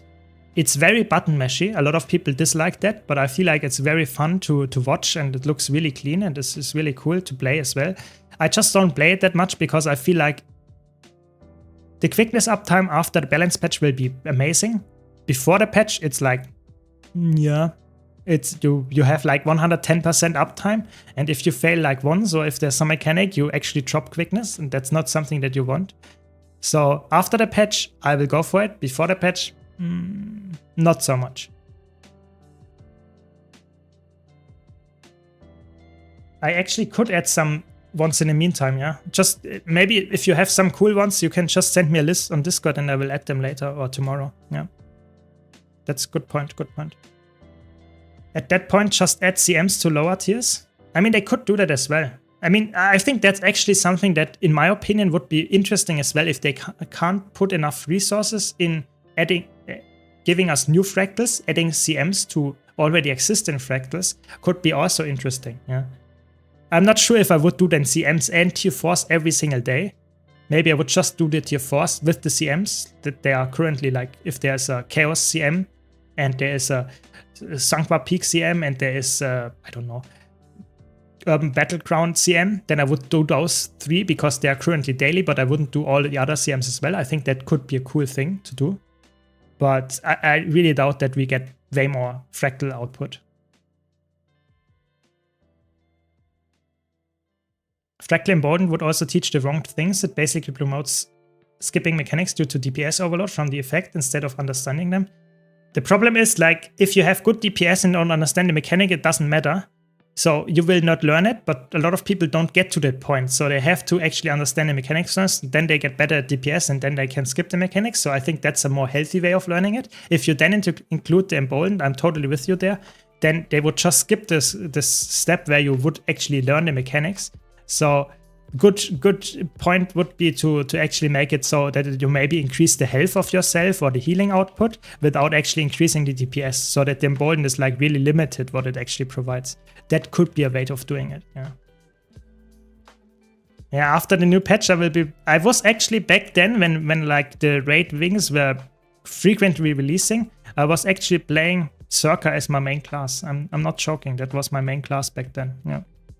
Oh my god, it's always at this boss where I have insane amount of rubber banding. I think it's insane. The server lags like insane here. LCM Epoch? I highly doubt it. The fight was so hated by the community, I think they will never actually do anything again to Epoch. I really doubt it. I think there were some people that didn't mind it, but I think someone that actually says, oh my god, this is like the best fight that ever released, I think no one actually would ever say that. Yeah. Why don't see the Prime sub option? I mean, got Prime and it's linked with Twitch, but I don't know how I can sub with it on the channel. I've never used it before, I'm new to Twitch. It's hidden in the sub options somewhere as a clickable option. Yeah, you have to open the sub options. So if you want to go, there is some kind of arrow down where you can say, okay, this is like the different options, but you, for example, gifting a sub and that kind of stuff. And there is one option there for Prime. It's not very obvious. That's the sad part. But if you see it at once, then you know where it is and you can do it consistently.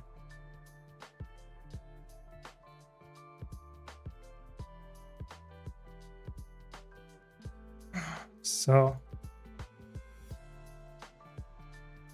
did someone want some fractals, Echo Fox? Did you want some fractal CMs today? Did I hear something like that?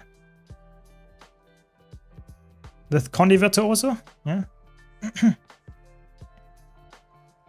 I want to see how you're doing, you know, if you're learning, if you're getting better at it.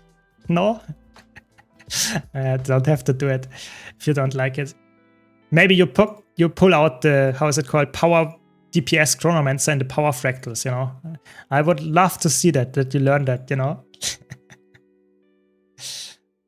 Yeah, you can come as well, of course, if you like. You know, I don't want to force you on stream every time and see the bad portals happening live on your screen as well. So if you don't want that, it's fine as well. Does that also exist on iPhone? Oh, that's a good question. I actually never watch streams on my phone, so I can't tell you. Maybe someone in the chat knows. Sadly, I don't know. But the interesting part is, what I also found out recently, is that you can easily subscribe to people even if they're not online. You just have to go to their channel. So if you have other times where you want to subscribe to someone and you are currently not on the PC, you can go do that later as well. So it's always like, it's just depending on, so to say, your time when you have time to do it. It's not really depending on when the other guy is streaming. This is a test. Nice test.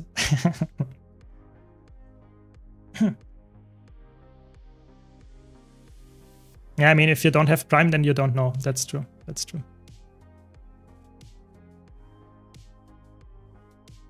So I guess I play heal. I don't know if you want to do these dailies today as well, because it looks like annoying dailies, but we can see.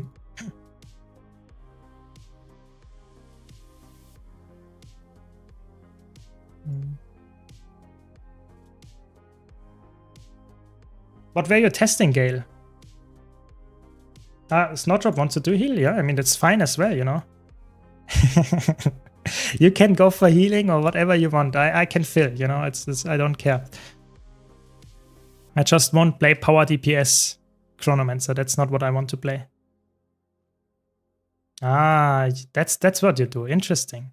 So you see me in really big. Yeah, oh, I like it. I hope you like it as well and are not scared by my face. But yeah. Yeah, Kinfell is not that bad, but I think it's Lonely Tower as well. So I'm not sure if I want to do Lonely Tower CM. That's the whole reason. Yeah. You're testing people's knowledge in your fractal. Let's see if you really learned from my build videos. Yeah, that's interesting, you know. I don't want to be like the weird guy that always teaches stuff and so on, but I really feel like that if you have the right environment and really promote this learning experience to others and say it's good to try something new and it's good to learn something, I think that would help the game in as a whole. Yeah. So I personally think it's actually, in my opinion, something that is really important. How you actually have more fun in the game, at least for me, is trying to go for something that you didn't, let's say, make it perfect already. And I don't know. Big debate here in the party chat. Yeah, just decide whatever you like to do. I'm in. I don't care that much. But like I said, I think learning something new is always important to actually have fun. Yeah. I think the interesting part is for me that I struggle a bit with finding a group in, for example, learning LCMs or something like that, because that's something that I would like to commit really hard to, or not at all. And it's really hard to find a group now to do stuff like that. That would be an interesting project in the future. But right now for me, it's like I learn builds. So if you like that as well, you can ask me questions and join my groups. I don't care for the most part. If you know the mechanics, you can learn a new build as well. If it's somewhat doing the job, of course. I agree. I've played around toxic people who expected everyone to be perfect from day one. It's soul eating to be around that. Yeah, I think it's like toxic and it's illusional. It's really like, who can expect someone that learns something new, especially if it's a new player, to actually perform perfectly? Yeah, that's just impossible. You know, we all started out somewhere and we learned it. It might be someone forgets that over the course of time, yes, but it's still true. Yeah. So I played at some point some kind of longbow, barebow ranger maybe to level in, let's say, 12 years ago or something like that. That could be the case. But right now I'm in a different spot, and I accept if someone actually has this experience of learning the game slowly in their own pace as well. So I think this is really important, and it's not only true for PvE, but it's also true for PvP, where it might be even more difficult for a lot of people. So if I queue up ranked, I'm in Platinum. If I get someone in my team that is in Silver, for example, and they clearly don't know what they are doing, I don't flame them. Because I see, yeah, they try to play the game. They are not as good as me maybe yet, but that doesn't mean that I want to flame them. You know, they might still learn. So I just either help them friendly or I don't write anything at all. So I think this is like the mindset you should have in online games especially. Yeah. But I mean, not everyone would agree there. That's okay, but I think this is the most healthy way to engage with other people. I was doing a run for the first time in Lord of the Rings Online, where I was required to do some important mechanics. I was struggling. Someone started complaining that I needed to be kicked out. Yeah, that's obviously really sad. Yeah. I think this is like, if you write complaints in chat rather than explaining how the stuff works, I think this is toxic, and you should rather explain stuff or say, okay, sorry, you don't have our requirements. If you had some kind of requirements, experience requirements, whatever, then it's okay to say, no, sorry, you are not good enough and we can kick you. But if you, so to say, don't have any requirements and you're just mean to the person and then kick them or something, that's not nice. You know, either help them or ignore that they are, so to say, not really doing the job correctly. I don't know. I think it's really, there are many ways to interact with people, especially in online games if they're doing something wrong. And I think a lot of the ways that people interact with them, even though there might be a lot of possible positive ways, are just not fair and not really nice. Yeah. I wish fractal raids were more approachable coming from other games. I've never done anything but dungeons when it first came out, and then it's all open world or PvP. Yeah, this is a big problem in Guild Wars 2, that the majority of the game is like open world, a big part of it at least, and the harder content is in instance stuff. Yeah. So the instance stuff is really like, it's a step up from the open world, and no one teaches you the step up. Yeah, it's just you have to go into the cold water and accept that you have to learn it to some extent. Yeah, that's the thing. Yeah, but what can I do? My leader said, well, I brought Gale to teach the content. I didn't bring you to abuse her, so he dumped the other guy. I mean, that's fair. That's a fair statement. I like that. I like that.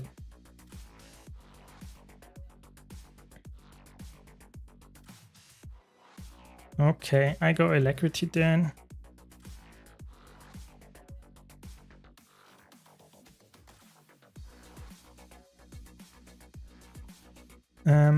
Nice, we have a group. Very good.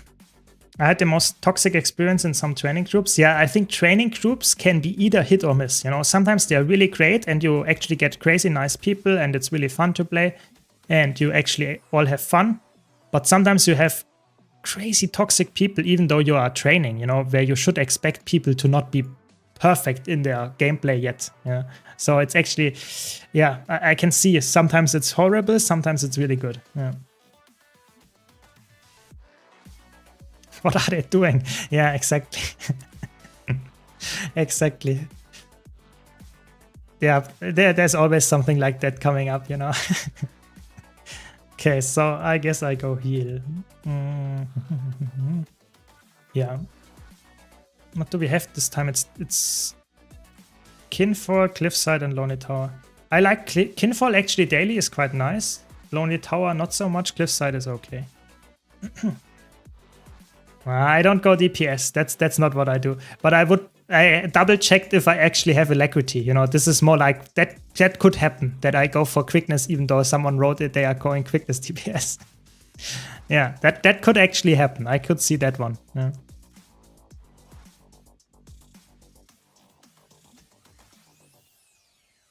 Yeah, so if you're wondering why I'm using this, it's like for the next fight coming up, it's actually quite annoying because you have to split them that much.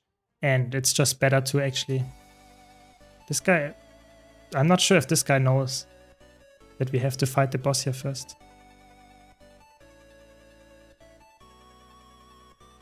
Yeah, so you will see the value of this boon extension in a second or maybe a minute or so. It's a kill run or a practice run, but kill runs are meant to kill. Yeah. That I think the interesting part that I would say about training runs is like, that might be a hot take, but when I do a training, I want people to understand, let's say 95%, if not all of the mechanics in a fight. Yeah, I really want to understand everyone that was joining the group, how to do all the mechanics. Yeah, at least theoretically. And then I really want to go for a training run and like try the boss 2 times, 3 times, something like that.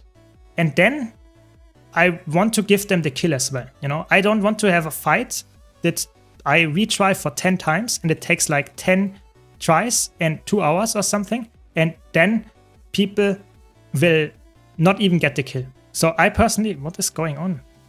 Rentner is dead. Okay.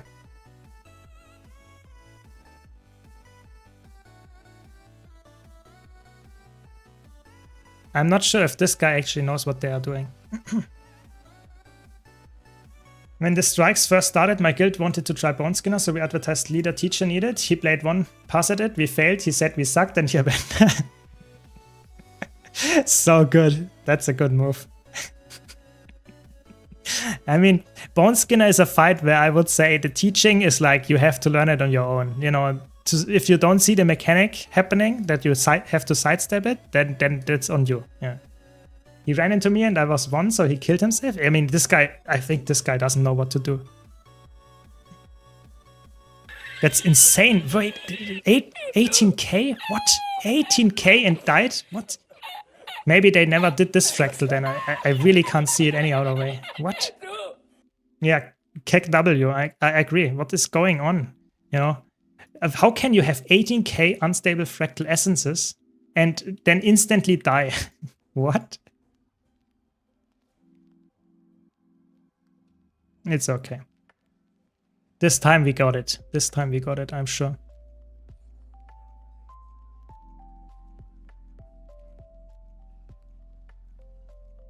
Do you use any special gaming mouse? Yes, I do. I'm using a MMO mouse from Logitech. Not sponsored, sadly, by the way, but yeah, that's what I use. Just because it's the most convenient way of playing with so many buttons. Yeah.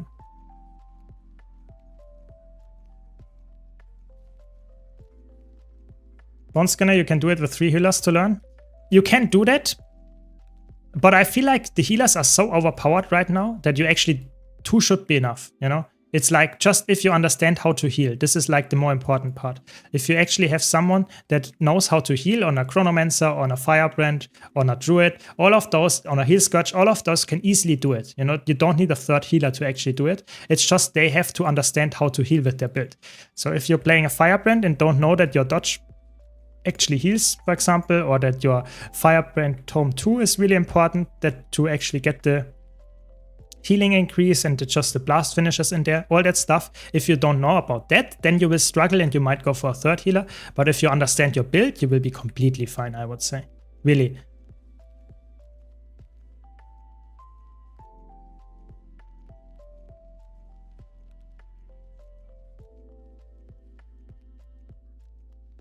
So, you get the split phase soon, so let's see if we actually have everyone knowing what they are doing. Maybe someone actually doesn't want to give me the tether. That would be nice as well. It's weird when players who raid Mythic in World of Warcraft are nervous about trying a raid. Played like 20 plus hours. Yeah, I mean that's really weird. I have to agree there, but I can understand it. I can totally understand it too. It's fine, Echo Fox. It's fine. But you got it actually. Good job. Yeah, I think the problem is, I think raids, you can easily get into raids by playing on or joining a Discord server, raid training Discord server, and you can find really nice groups and really nice people that teach you how to do it.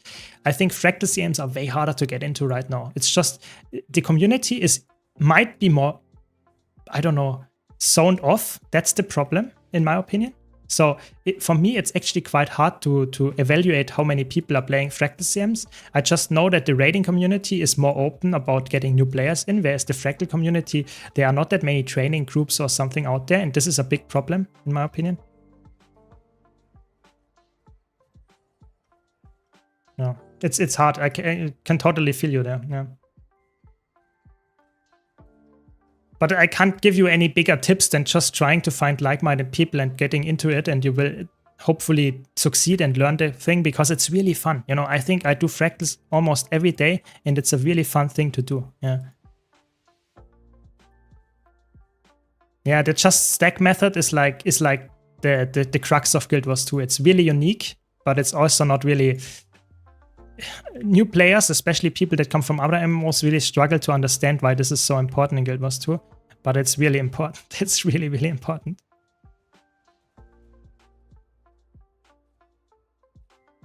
Yeah, this is the fractal where I would say you fail if you do it with new players that don't know the mechanics. Really, the mechanics on this fight is the only thing that kills you. It's not the damage or the missing damage from your group, whatever. It's really, it's all about understanding how to do with the mechanics. Because if someone doesn't know how to do with the mechanics, your group will wipe in, I would say, 80% of the cases.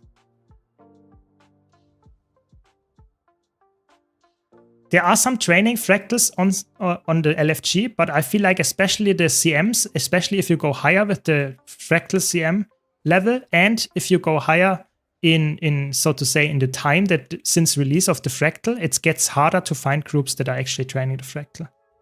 Yeah. So if you are on first patch day, you can easily do training runs. Yeah. So if the kinfolk fractal comes out in, let's say, 2 weeks, the CM, then people will actually train it. But if you do it like 1 year from now, it will be a different matter. Yeah.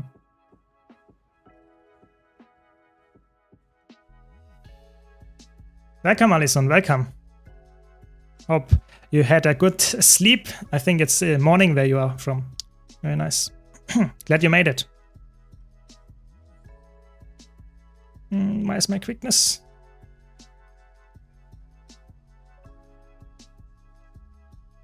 Welcome, Arthur. Welcome. Good afternoon to you too.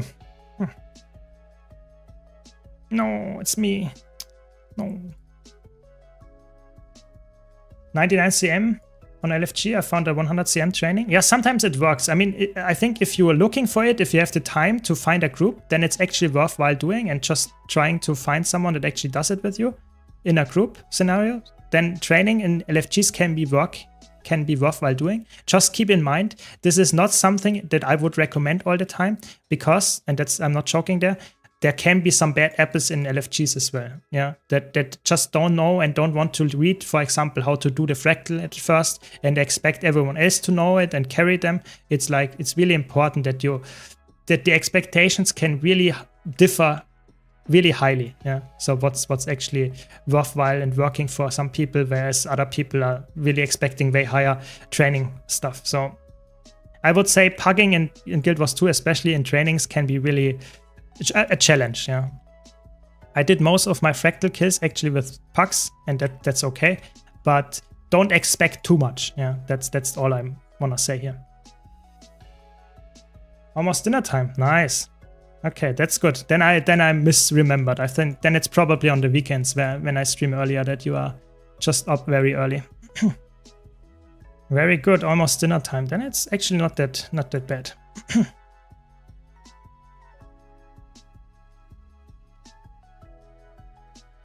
What's going on?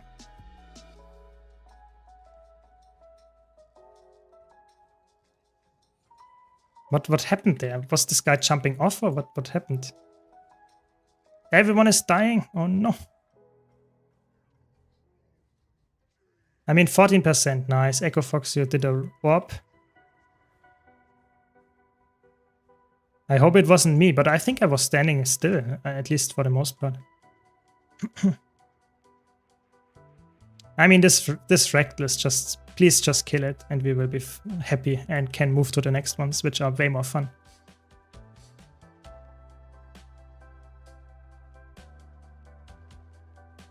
Yeah. But this is a fractal where I would say if you teach someone and they actually don't understand every single thing that you taught them, this is like, this can be painful to train. It feels so sluggish, this whole fractal. So I'm always happy if we actually, they keep ticking, exactly. I'm always happy when we complete it. Because then we are a little bit more in the faster paced fractals. Good job, we did it. Yeah, sometimes I actually can give you a stun break as well because it's actually a fear, so I can cleanse it. I don't need to stun break it, but if I am not in range, that's not working. Yeah, we did it. Also found someone teaching me an 8 on LFG without embolden, so much patience and passion. He tanked like a pro. I think he was going for mentor achievement. I think this is like, those are the people in the community that really keep carrying the players. Yeah, I think this is amazing.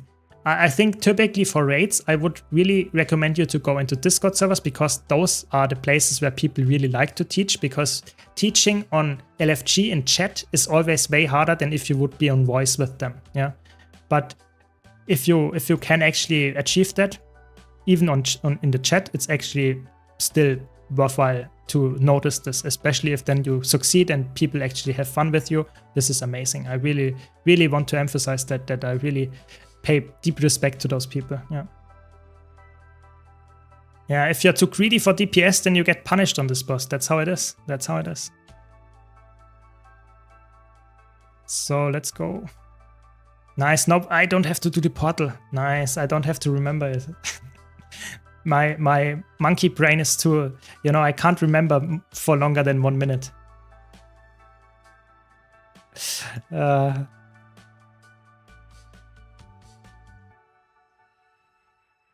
So I trust your DPS, I trust your DPS. No.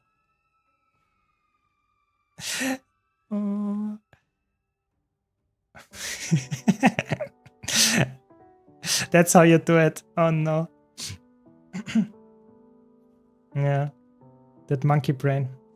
Yeah, I mean, I don't want to be mean towards monkeys or anything, I'm just saying, especially when I stream, when I talk to you about any stuff that is not related to the content that we are currently doing, it really feels like very often I forget something that is just, not always happening as every single time when we do the fractals. So I'm 33, okay. I can, for now I remember, but that doesn't mean that I remember all the time. Where are you going, guys?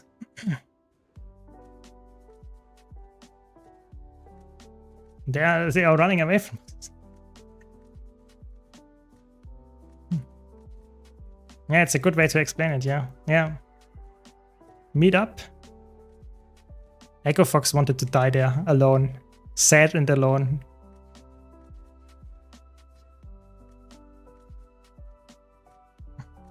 Okay, do some...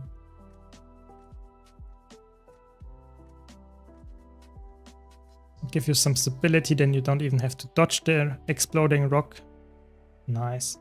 I use RTI and Cross. Yeah, exactly. Those two are like, those I would also recommend. Those are amazing, those Discord servers, yeah. It's really cool, especially if you go for the harder fights like Doom, Kadim, and even the CMs they do, it's really cool. It's really nice.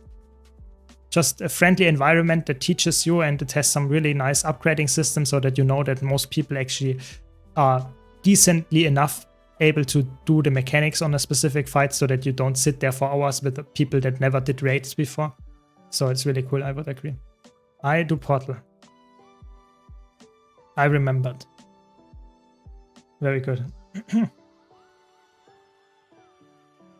No, someone else didn't trust me.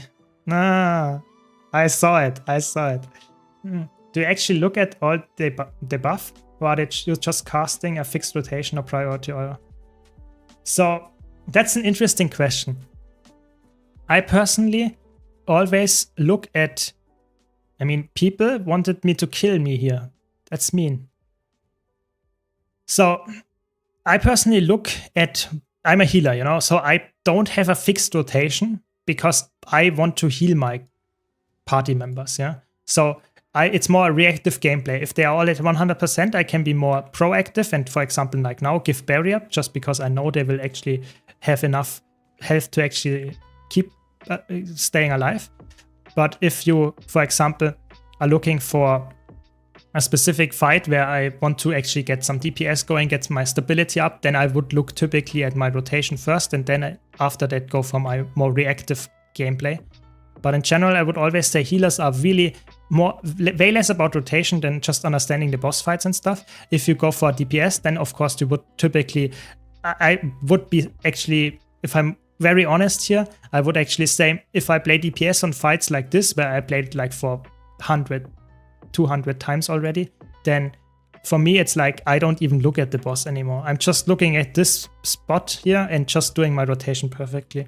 Because the boss, like the pattern is so in my brain, I can see it in my peripheral vision, and I will be completely fine. Yeah. And this is what Mod just mentions, that healers are less rotation, it's more reactive. This is also true for PvP and World vs. World. And because I play those game modes quite regularly as well, and I already have done so in the past, that means that I actually am very accustomed to this playstyle, that you don't have a fixed rotation, that you adjust to the, so to say, the needs of the current situation. I hope that makes sense. It's for a new player way harder to do, of course, because it's not something that is actually easily achievable. If you learn the game, if there are so many things happening, this reactive kind of gameplay is always something that you really have to be aware of how the fight functions, how your class interacts with the fight, but in general how your class works as well. So I mentioned that in my video that I released today about how you should play a support in Guild Wars 2. And there I mentioned this as well. I would say that you really have to understand how your class works, how a fight works, and not really have a crazy rotation in that sense. Yeah. Welcome, Seed. Welcome, welcome. Thanks for saying hi. Always appreciate that. But it's also that you upkeep the boons to add you the party. Exactly. Healers and supports in general in Guild Wars 2 are not only healers, but they also keep up the boons. But of course, I know which attacks are actually needed to actually apply the boons to my party. So I can understand, okay, I have to press this button because I didn't press it in the last 30 seconds or something. Then I actually understand, okay, this is now very important to press. But most healers have like an insane amount of overcap on those boons. It's not like you, for example, if I give the Alacrity boon, yeah, I'm the only one that actually gives this boon in this party. So I want to keep that up 100% of the time. Yes, I want to do that. But I have like, if I press my buttons regularly and press all of the Alacrity buttons of cooldown, I will get like 180% uptime. Yeah, so like almost double the amount that we get usually. Yeah. So that means that I have way more time to actually play the fight correctly than in a lot of other situations. Because I just have way more freedom to spam my attacks, yeah, if that makes sense. So here we need some CC, very good. We had someone helping, very good. Echo Fox helped. And Snowdrop, very good. Just the Virtuoso didn't help that much, that's okay. Boon is priority 1. Yeah, as a support, you should always go for your boon first and then go for your secondary role, which is healing or DPSing. This is like the most important part. Getting the role that you're filling is the most important part, and after that you go for the secondary role, which is typically DPS. Or if you're a healer and it's not very heal heavy fight, then the booning is more important than the healing. Yes. H's are blocked, counter cleanse, cooldowns. When blue bar shows up, stability when knockdown about to come, resistance for laser eye, feedback for projectiles about to shoot. Exactly. Yeah, exactly. Now, boons are very high priority always, yeah. I think that there is also a big danger of failing by overplaying your class build. Know that you don't need to drop every skill you have every time you get pressured. Yeah, this is something that you only learn if you get better at the game, if you get more experience and have played way more often. So typically people, especially in PvP, when you get pressured, when you get CC'd, people use the only skill that is available. So if you have 2 stun breaks, you get stunned the first time, people use the stun break the first one. And then they get CC the second time, they use the second stun break. And they get CC the third time, they don't have the stun break anymore. Understanding that you don't always have to stun break and that you don't always have to use the skill that is currently up, or that you need to, so to say, see, oh my god, the skill is up, I have to use it right now. This is not true, especially for a healer. A healer has to play reactively a lot of the times, which means you have to keep your skill and understand, okay, now is a time where this skill is important to use. But that doesn't mean it is currently the skill that is up and I have to use it right now. This is like really what people don't understand too much when you start the game, which is completely fine. You have to learn that at some point, you know.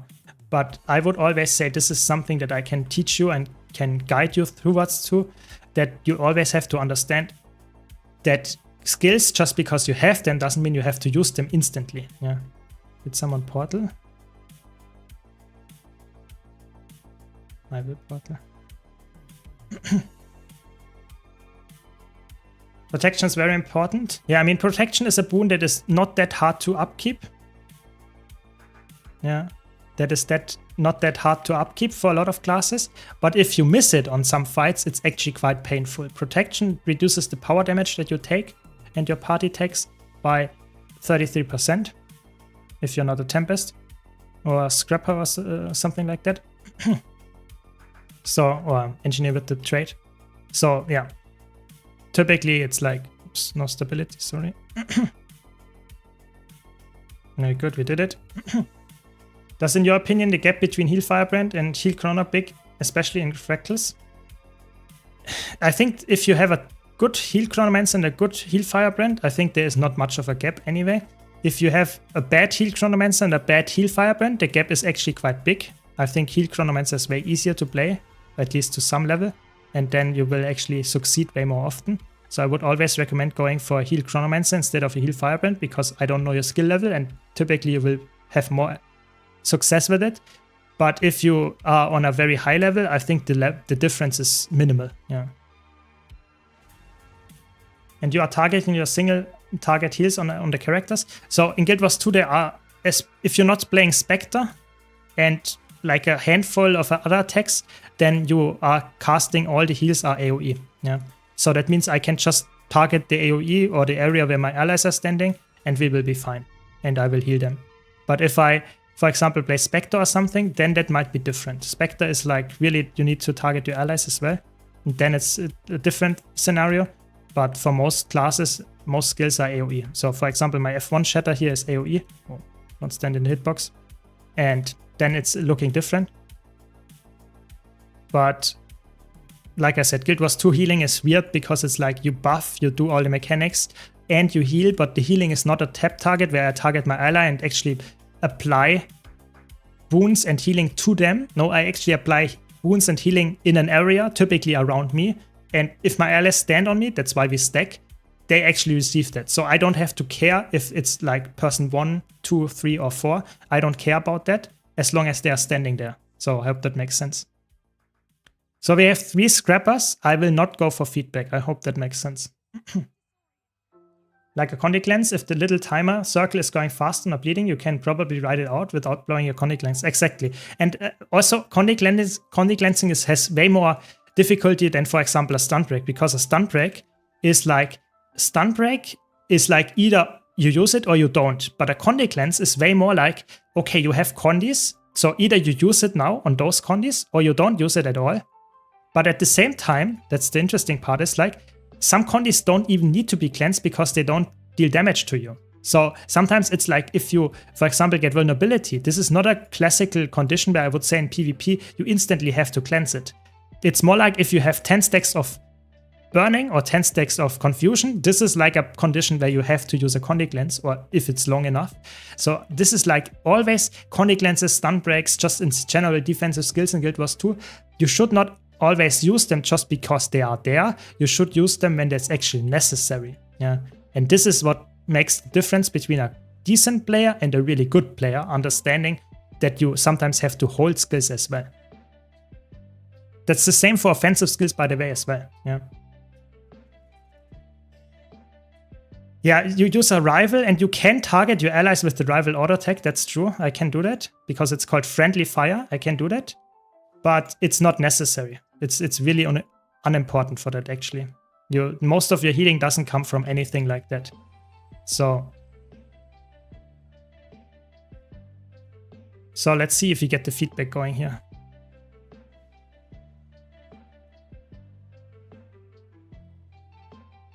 The way Chrono works is Wells heal, Shatters heal around you. Yeah, it's like every single healer actually has AoE healing. There's really even Spectre where you have crazy, so to say, ally targeting in the baseline kit. Even then, sorry for no stability, even then, it's AoE nowadays, because only then Spectre can compete with classes that have AoE heals. It's just AoE heals is really important in Guild Wars 2. It's like the bread and butter of healers. It's like you don't really have single target healing. That's just not really happening in Guild Wars 2.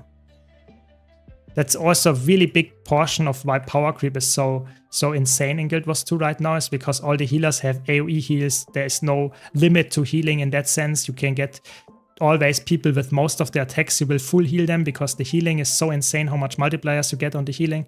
It's actually quite crazy here. Yeah.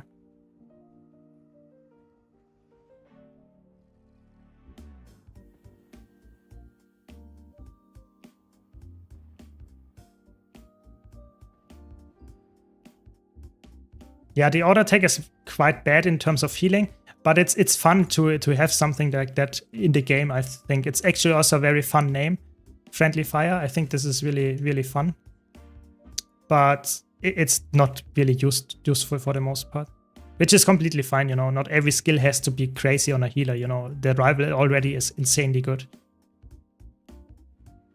Had it actually the body actually take that orb? That was interesting. I did never see that actually before.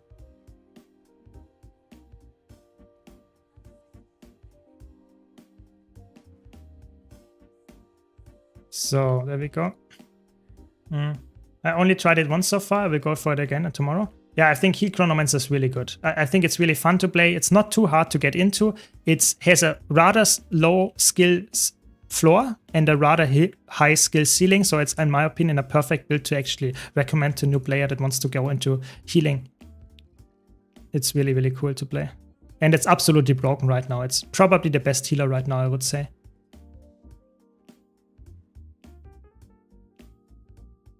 The difference between good boons and invulnerability in Kanaxa is bliss. Yeah, that's true. Exactly. And that's why, for example, if I see someone playing, for whatever reason, heal Alacrity Scourge before the buffs, it's actually something that I don't really like to see in Fractals, because it's like the difference between a good heal Chronomancer and a good heal Scourge is like insane. Yeah, how much they put out and how much value they provide for their party. It's, in my opinion, quite crazy.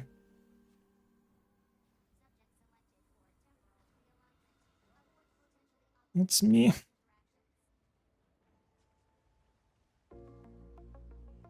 Yeah, I know what friendly fire means in the real world. That's why it's such a funny joke, actually. Yeah. That's why it's so funny, because you shoot with a rival in an ally's back, and that means that in Guild Wars 2, everything is a little bit different, especially in Mesmer. That means that friendly fire actually heals. In the real life, it would be, or in some kind of shooter games, friendly fire, if it's activated or something, you would actually be able to hurt your allies as well. Yeah, exactly. I know. I'm just still happy or fun. I like those, let's say, word puns there. Yeah. Yeah, absolutely busted. I mean, I would say in general, actually, all the healers, maybe with the exception of Heal Harbinger and Heal, how is it called, the other one? Heal Deadeye. All the healers in Guild Wars 2 are actually absolutely busted. But yeah, I made a healing tier list just a while back. You can check that one out, and there is the summary. It's absolutely busted. Yeah. I'm newer to endgame and want to learn Fractals, but can't find anyone to play PvE content with. I mean, you can join our guild or Discord server. There are also some people looking for people to play with.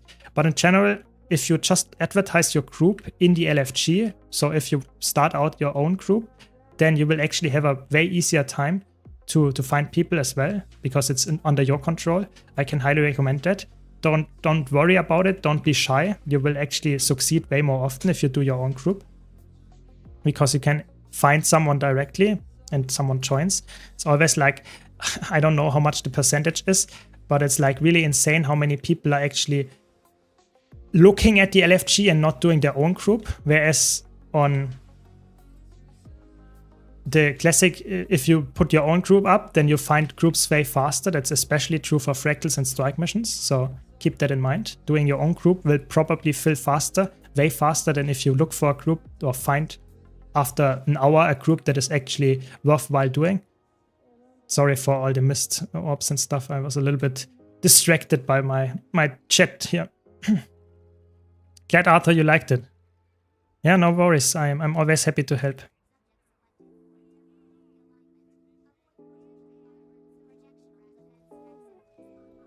Ooh, that one hurt a bit.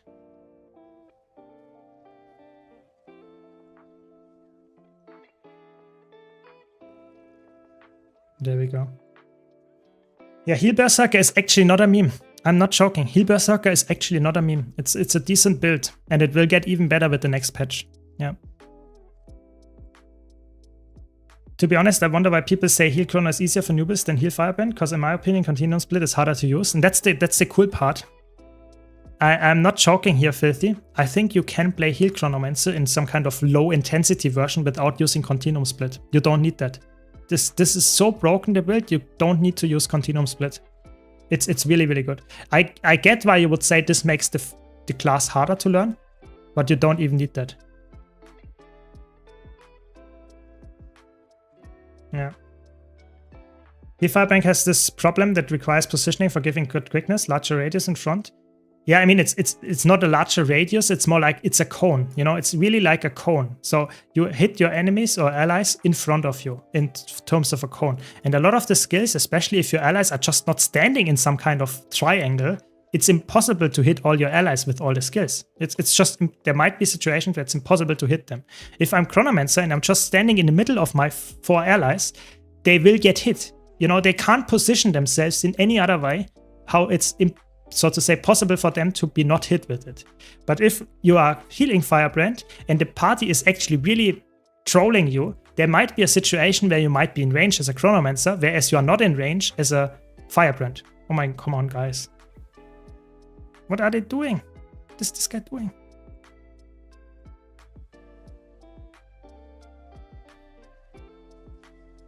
This is already scuffed the beginning, but okay. Didn't get a pre-stack, we didn't get a really good opening. That's why you wait for one another.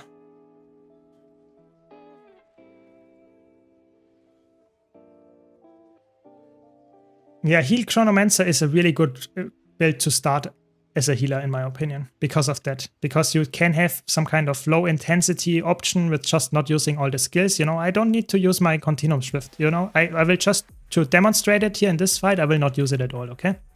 And my party will still have the uptime. We will still get, hopefully, some damage here. Snowdrop, yes, we got him. It's really not necessary. You can make some low intensity healer with just spamming the rival and the shatters, and you will be fine in like 99% of the cases. Oh, nice. The thing is not rendering for me. Good.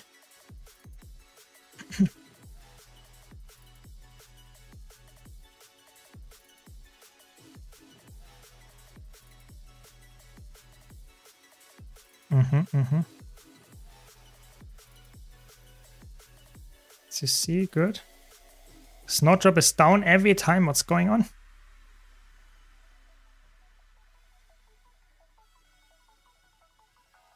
Let's concentrate here so that we don't die. Very good, we did it. I still see about Firebrands and Fractals. They have just simply don't want to learn. I think if you play Firebrand really well, I think it's completely really good actually. But the problem is that a lot of Firebrands are just not as good as a classical really good Firebrand that you need to actually produce the same output that a Chronomancer has, yeah? So in my opinion, this is something that is the big difference here. That you need to have a high skill level to make Firebrand decent, and if you don't do that, it's just a bad pick. I'm not joking, it's just straight up a bad pick.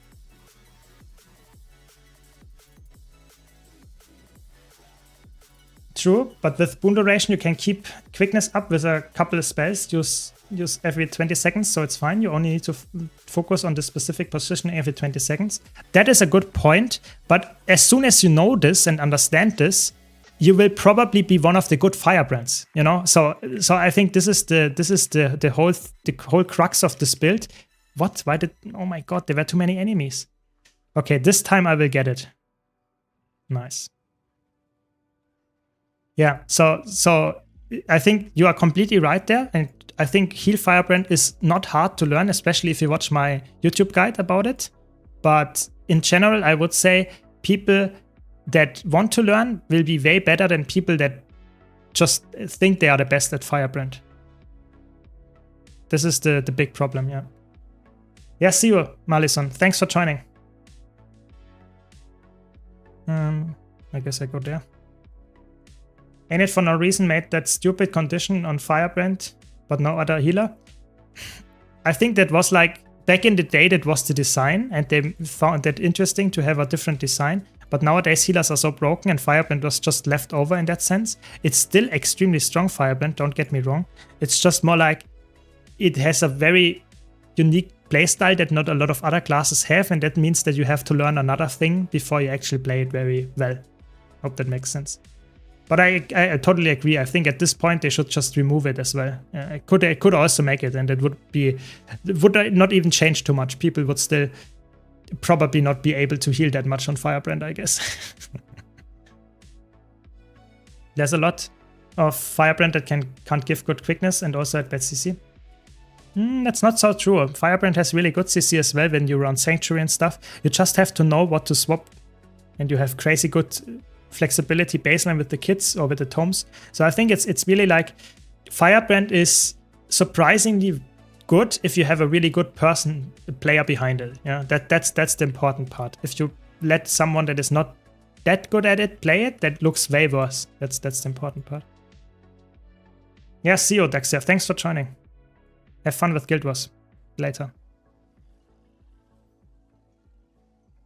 So you could see I will now use my Continuum Split, but before you could see Filthy, I didn't even use my Continuum Split and we had no problems for the most part to actually survive there and get the wounds, and everything worked out quite well.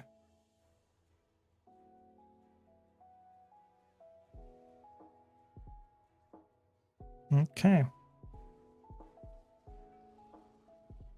If they could destroy Scourge class identity, why not do the same with Firebrand? Yeah, I totally agree. I think at this point they should just buff everything to be even more broken. Yeah, I think this is what they will do. Yeah, I think this is actually quite likely. At this point, especially with healers, I think they don't really care about it anymore. Which is, you know, that's a decision. I'm not saying this is a good or bad one. I'm just saying this is a decision they can make. Why is actually... This is a weird split, but okay, I'm fine. We did it.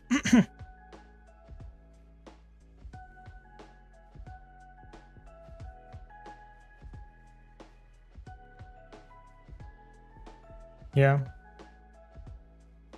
Oh, and then Lonely Tower laser. Very good.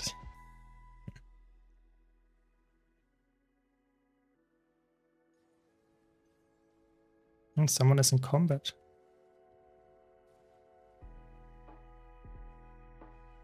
Have you tried Spear on Chronomancer?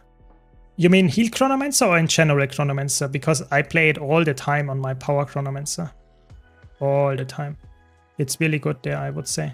But on a healer, I mean, why would I do that? In PvP, yes, but in PvE, there's no real reason for that. Yeah, for the CC, okay, maybe for the CC, that's a good point. But I feel like at this point, you know, if you have to bring that much CC, then your party is really either having crazy amounts of DPS or they are just grieving you, you know. I feel like, as I'm pugging most of the time, I feel like that's more like the second option there. It's really unlikely that they are all going for so much DPS that we actually, that I have to do every single bit of CC. That's my typical argument here. I would rather play something that is safer and, oh, come on. Yeah, I'm just someone that pucks a lot, so I will always go for the more safe option and not go for the very aggressive one that only has one value, which is the CC. It's not always very good to go for such aggressive picks, you know. Rival is absolutely broken, you can't replace that one. And going for Scepter, Shield, Dagger, Focus or something like that is always, in my opinion, a bit more safe and you're therefore more likely to succeed in pucks. But it's just my take on the opinion, on the matter, rather. But, you know, big CC is, especially on fights like where you need a lot of CC, like, for example, which is probably the fight where I would pick it the most, would be like Summer Rock or something, where I don't really have any value from using those weapons. So, yeah, I would probably put it on something that is actually worthwhile running there. But even there, for the most part, I will just run what I already know. I don't want to, especially with the equipment templates, I'm using 9 already. So for me, it's like really, I don't like it too much to run like 7 different templates of the same build. So I would rather run 7 different builds and 7 different build templates. And going for on a healer for ascended weapons is also very cringe to me. You know, it's way better to go for DPS weapons like for Night Sigils and stuff on a DPS build. I think this is like where it matters way more than going for 7 different build templates with ascended weapons and swaps as well. But if you're min-maxing, you know, that's the way to do it for sure. It's quite close. What would you do first if you were on a fresh level 80 account? I would try to... I have a YouTube video about that topic, but I would probably try getting Ascended gear as soon as possible. I think this is like what I wanted to get on my build that I want to play. I would go for full Ascended, yeah. This is probably the first thing I would try to get done, because this is like impacting me the most. How I do it with fractals, with raids, with strike missions, it doesn't really matter. Just playing it, this is the important part. Having fun, getting some Ascended gear. In the meantime, getting some gold. And yeah, leveling the masteries, probably those two. leveling the masteries that in the open world that you need. So mounts, auto loot, this is the most important one probably to get at the beginning. Stuff like that, yeah.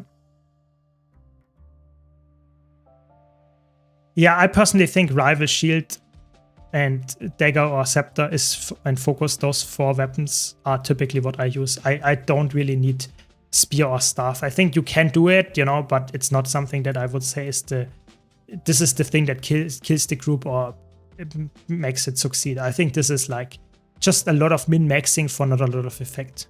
That's my take here. Okay. One of my favorite fractals. Yay! Let's do it.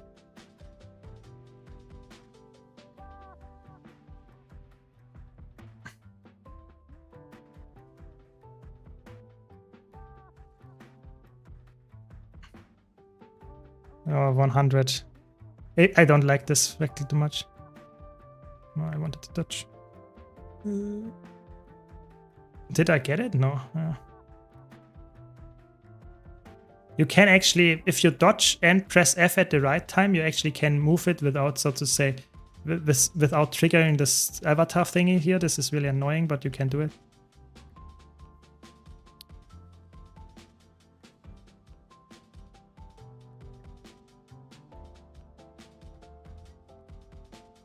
Yeah, Sankwa Peak is really good. I like Nightmare. I think Nightmare is one of the most fun ones. Did I actually get it? No, I don't think I did get it. It's fine.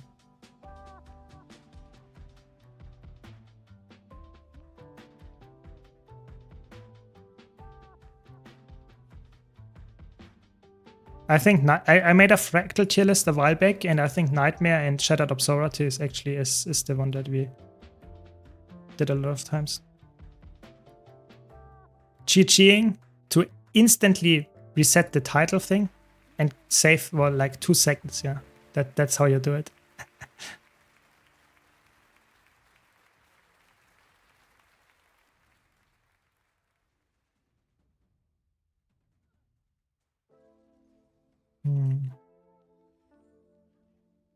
Just have to concentrate a bit more on this fractal because I don't play it every day. I don't like it too much.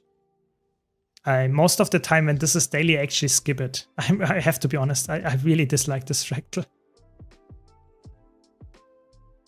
I don't even know why. I think I think if you do it correctly, the normal mode, especially the challenge mode, if you do it with a fast group, it's actually one of the fastest challenge modes. I just don't like how it plays for the most part. I don't know why.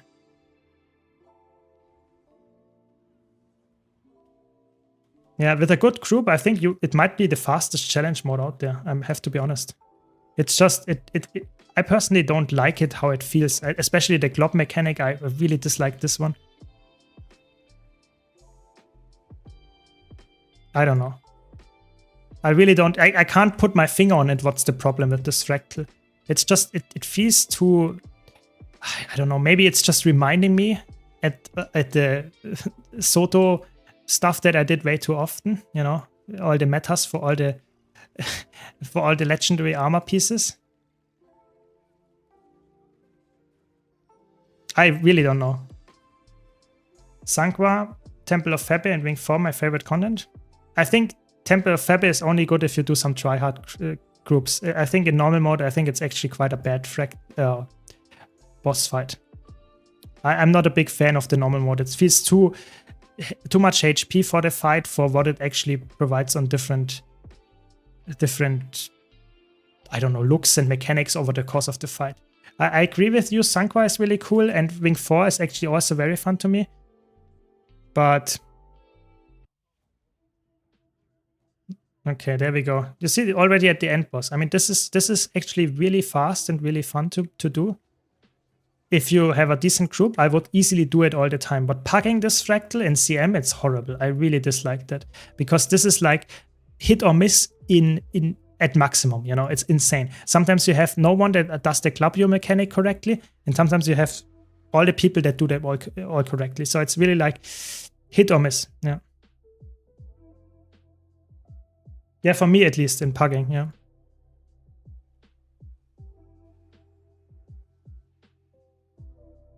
Let's go.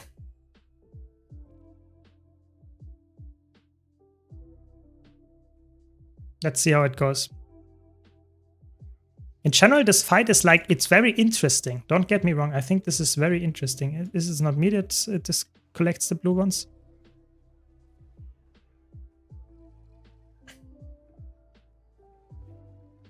I collect blue, and what is different? The other one, I think it's blue and something else. Apparently not green. And not gluttony. Is it green? Because my Virtuoso just collected green for whatever reason. So I'm not sure if it's me.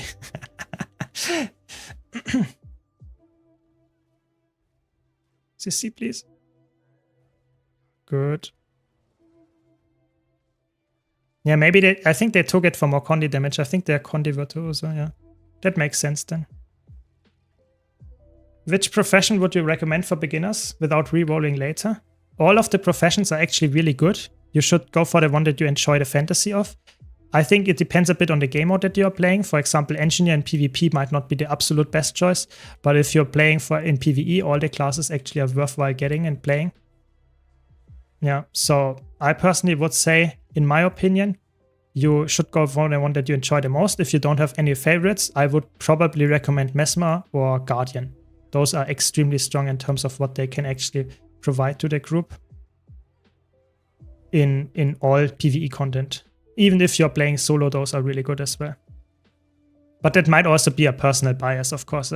I can't be completely off and objective there because I played, I would say, all classes, yes, but some classes I play more than others, of course. Yeah, you see, this is actually not a slow fractal in that sense, you know. We did it quite fast here, I would say. And I mean, we didn't have the split phases because we just had the normal mode mechanics, but still.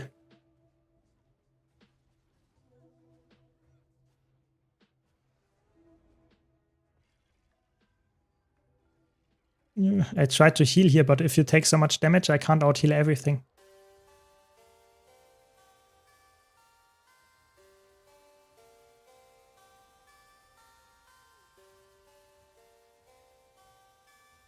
Yeah, I think the split phases is really like, especially the 33% split phase. This is the split phase where every single pack group that I joined, or not every single one of, but let's say 80% of them crumble. And that's why I say, okay, I don't do it, you know, because I have to do the fractal like to 80% completion of the fractal.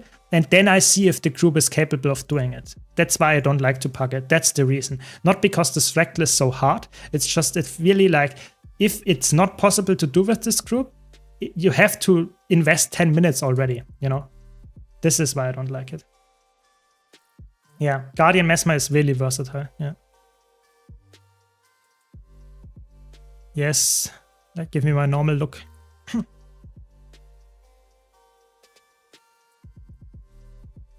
You mean, where are the issues? What exactly do you mean? Where are the issues? I mean, in the split phase, there are just a lot of mobs that you have to negate before they get to the boss, and you have to do the, so to say, kill them fast enough, while you also have to do the globule mechanic before that.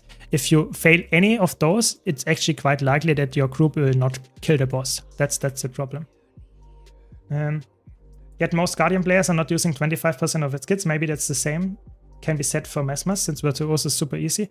Yeah, I agree. But I think Virtuoso is super easy, but it also has crazy good kit utility in the spec itself. So you have crazy good utility skills, and I think a lot of people play Virtuoso and are just really brain off DPS players, but you can play a lot of utility and bring just your party a really good value as well. Yeah. And considering that healing in PvE would be an option, which class have a proper heal spec? Every single class has proper heal specs. Arena Knight made sure of that, actually. That's the crazy part. Every single class can be played as a healer in Guild Wars 2. And even, I would say, 60% of the elite specs. So if every class has 3 elite specs, every single elite spec has like 80% chance of being a decent healer as well. Not every class can be played as a healer, every elite spec, but every class had at least 1 elite spec or 2 that are decent as healing. Yeah. So I would say just play the class that you enjoy and go for it. But Mesmer and Guardian, as we mentioned here in chat, is probably the most versatile ones. Yeah.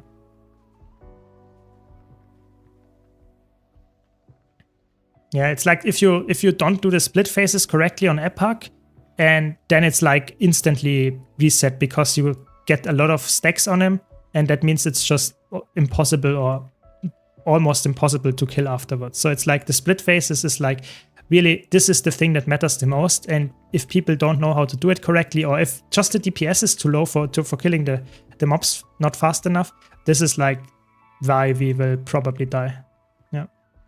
Yeah, no problem. Glad I could help. Every 2 out of 3 specs from a class can be played as a healer. Yeah, exactly. I mean, technically, I'm not joking, technically every elite spec can be played as a healer, but in Guild Wars 2, a healer, this is the thing that a lot of people coming from other MMOs don't understand. A healer is not only a class that applies healing, but it's also a class that provides a specific boon. Yeah, so either quickness or alacrity permanently to your group. And as soon as your class can't do that, you can't be played as a healer in Guild Wars 2 because you can't fill the role of being an offense or quickness or alacrity healer. So you will be a healer without the boon, and you will be useless for the party for the most part. So this is why some classes can't be played. But in general, you could even play a healing Dragon Hunter if you wanted. It was actually meta to some extent in PvP at some point, because there it's not permanently with the quickness or alacrity uptime for healer. But still, my point still stands that like 60% of the elite specs actually can be played as a healer. Yeah. Necromancer is really good. I think Necromancer has interesting elite specs, whereas Reaper is only DPS. It's really the only thing that a Reaper can do is DPSing. If you want to go for healer, you would go Scourge. That's the only elite spec on Necromancer that goes for healing. And if you want to be aggressive DPS or aggressive offensive support, then you would go with Harbinger. In PvE, that is. Yeah. So it has a good coverage. It's a little bit less flexible than other classes, but it has a good coverage still. Yeah. I've been playing it and Celestial Spectre since your videos, and I really love playing it. Yeah, I mean, it's really cool. I like it a lot. I'm happy that people liked my video as well, because I really feel like that Spectre needs more attention, especially the Celestial version, because that's how it's, in my opinion, supposed to be played. It really feels like this is how you should play a Spectre, like some kind of hybrid supporter. No, I don't go for shield here, yeah, because I remember that this boss has unblockable attacks, so it doesn't really matter. No, I hate this. This is the only attack that I really hate. This how is it called? This knock up or whatever. This is just horrible. I really hate this because with the Continuum shift, it actually bugs to some extent sometimes. It's really, really bad.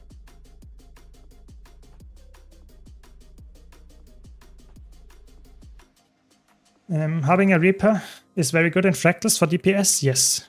I think Necromancer in general is a really safe pick for DPSing. It might not be the top DPS in terms of a lot of benchmark DPS, but in my opinion, it's a clear, really clear class to be picked for just succeeding in the fights, in the PvE fights that you are doing.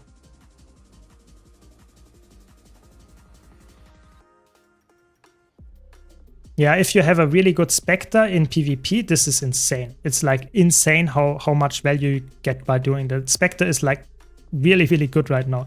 It's probably, I would say, the best class if you can play it. If you are duo queuing in PvP, it's like insane right now. But not a lot of people actually know how to play Spectre in PvP. That's the sad truth here. Welcome, Roaming Spirit. Welcome, welcome.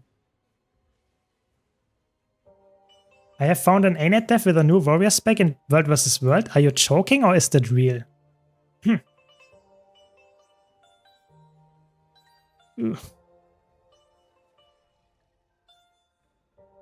Because that sounds not very interesting. That doesn't sound like real. I can't imagine that they would do that, to be honest.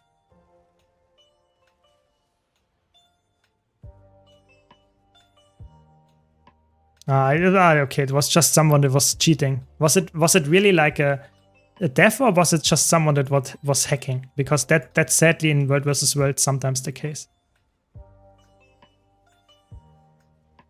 I have a guide for Spectre and PvP as well, yes. It's still up to date. It didn't change in like 2 years or something, the build, yeah.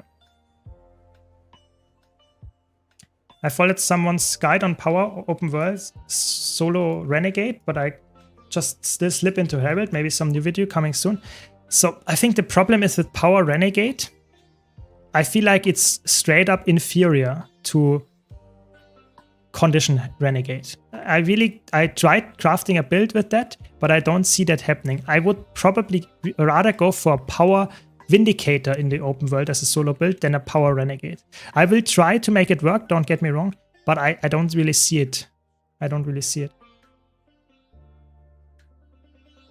I'm today's years old to find out what there is a way to autoloot. I'm only one mastery apart from getting that. Autoloot is so good. It's like this is the game changer. Really do that first. Yeah, do that first. Yeah, Power Renegade is like top tier offensive supporter in Fractals, but in solo play and in group like strike and raid missions, raid fights, I think you would be better off doing something different. Yeah, I really think so. I think Renegade is really niche in Fractals where it's good. In all other content, I would play either Condi Renegade as a DPS or just not play Renegade. I'm not joking here. Yeah, even DPS Renegade is actually really good in Fractals, but you have to be really knowing what you're doing. It's not something that I would pick in pucks all the time. Yeah, but sadly, it's really only for Fractals. It's really like this is the thing that actually matters for Fractals and not for raids. Yeah, and I couldn't swap my utility skills.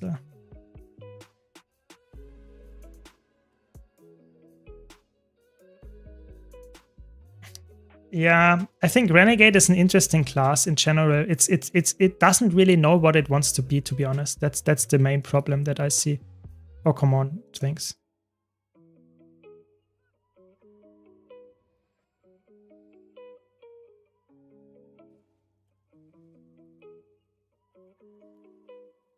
Nice.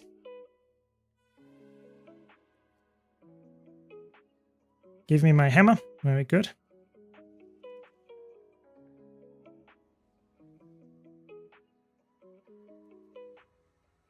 Nice, nice, nice. Jumping puzzle master.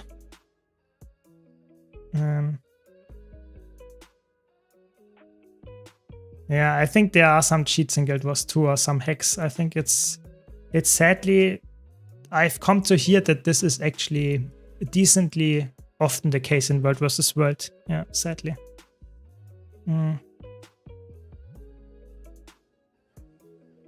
I think the problem is that ArenaNet really struggles to detect all of those. You know, it's not very common that this happens all the time, but if it happens, it's really annoying to fight against it. And they are not always, if you can't make a video of it and post it to them and really showcase which account it is, it's really hard to actually find the so to say, offender here. Yeah. Imagine ANET just decides that Windy is now the leg spec and removes the leg from Renegade. I mean, at this point, they could actually do it and just give it more DPS and something so that people would actually be playing it as a DPS and not as a alacrity giver. But I think they are just fine to give alacrity in multiple ways now. They do the same with Tempest. Tempest has now 2 alacrity traits. I think that's just what they, at this point, they accepted. Yeah. I don't care too much. I just hope that they do a good thing with Renegade buffs to healing Renegade. I think this is, for me, always weird to say that healing Renegade is valid to be played. But I guess that's what they want to buff, yeah.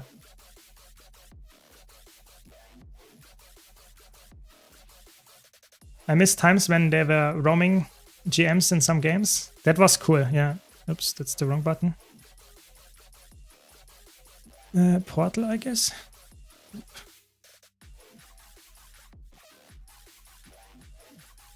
I also want to have a portal here to actually completely confuse my group. Good job, you have to wait for me, guys.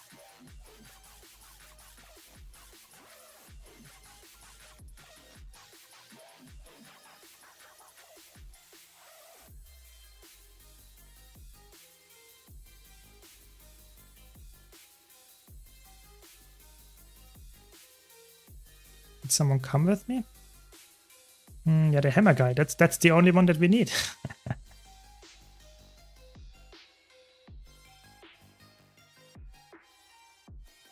Oh, that's Portal Gaming here. What can I say? Nice. I guess I can try to do the skip here. Where is it? It's somewhere here, I think. I don't always get the correct spot here. Where is it? I have to get it at some point. Where is that spot? I don't know. Guess my party does it. At some point I will get it. At some point I will get it. Thanks for the follow. Really appreciate it.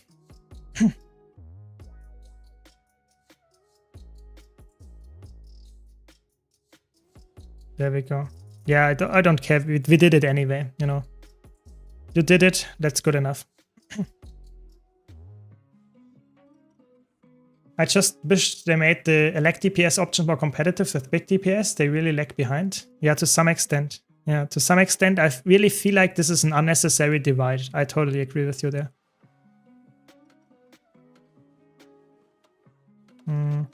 But I really think the problem that we have is also that a lot of quickness DPS are just suited very well with the alacrity heals. That's the problem. The options for quickness heals are typically not as good as alacrity heals. This is also a big problem, that there is a split also with the healers. Yeah, this is like by healing and quickness DPS and alacrity DPS and that kind of stuff is always like there is a split in those how you do it, and that's not always what you actually want to have. You want to have some kind of open playground where everything works just depending on your group composition.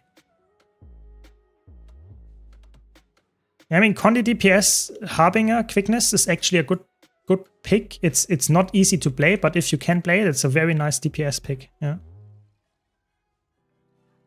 Yeah, quick DPS Herald is nice when you want to have high boon uptime, but in terms of raw DPS output, it's very low. It's actually surprisingly low. Yeah, which is okay. Not every build has to have crazy DPS if they have other good utility in there. For sure.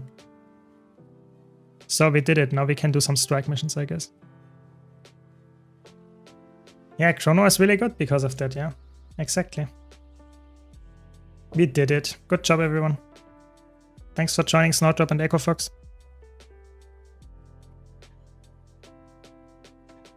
So let's go for some strike missions, I guess. Hopefully we get some Cold War. It's the weekly after all.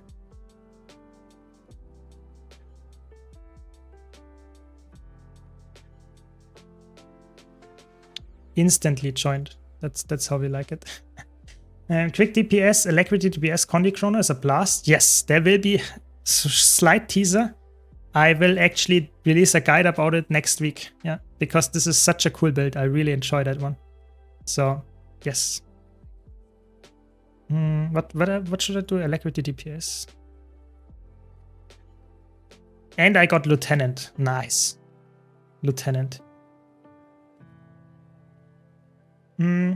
What would you prefer for open world? Core Thief, Unload, or Dual Daggers?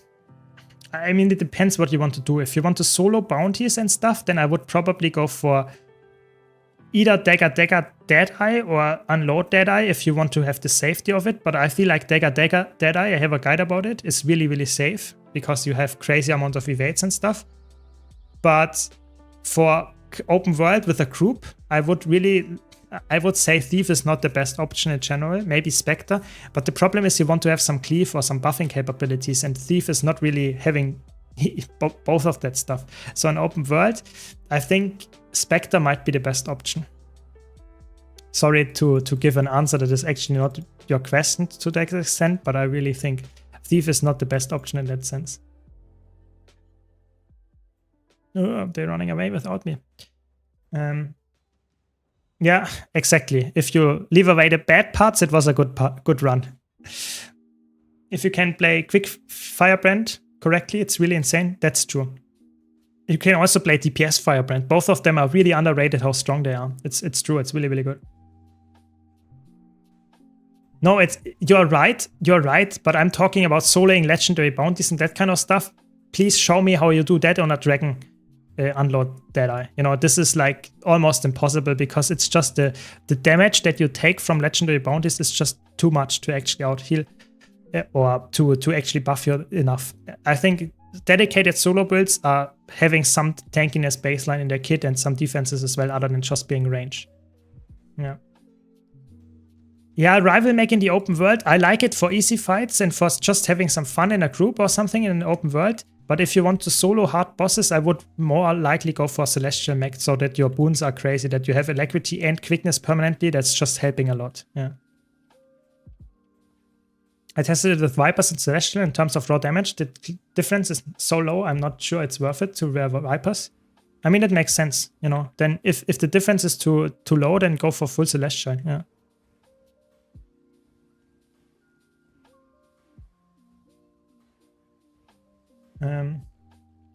Yeah, see you, Arthur. See you. Friend of mine soloed Old Lion Squad. I don't know if he can solo legendary bounties. I mean, if you can solo Old Lion Squad, it's probably quite sure that you can also solo legendary bounties.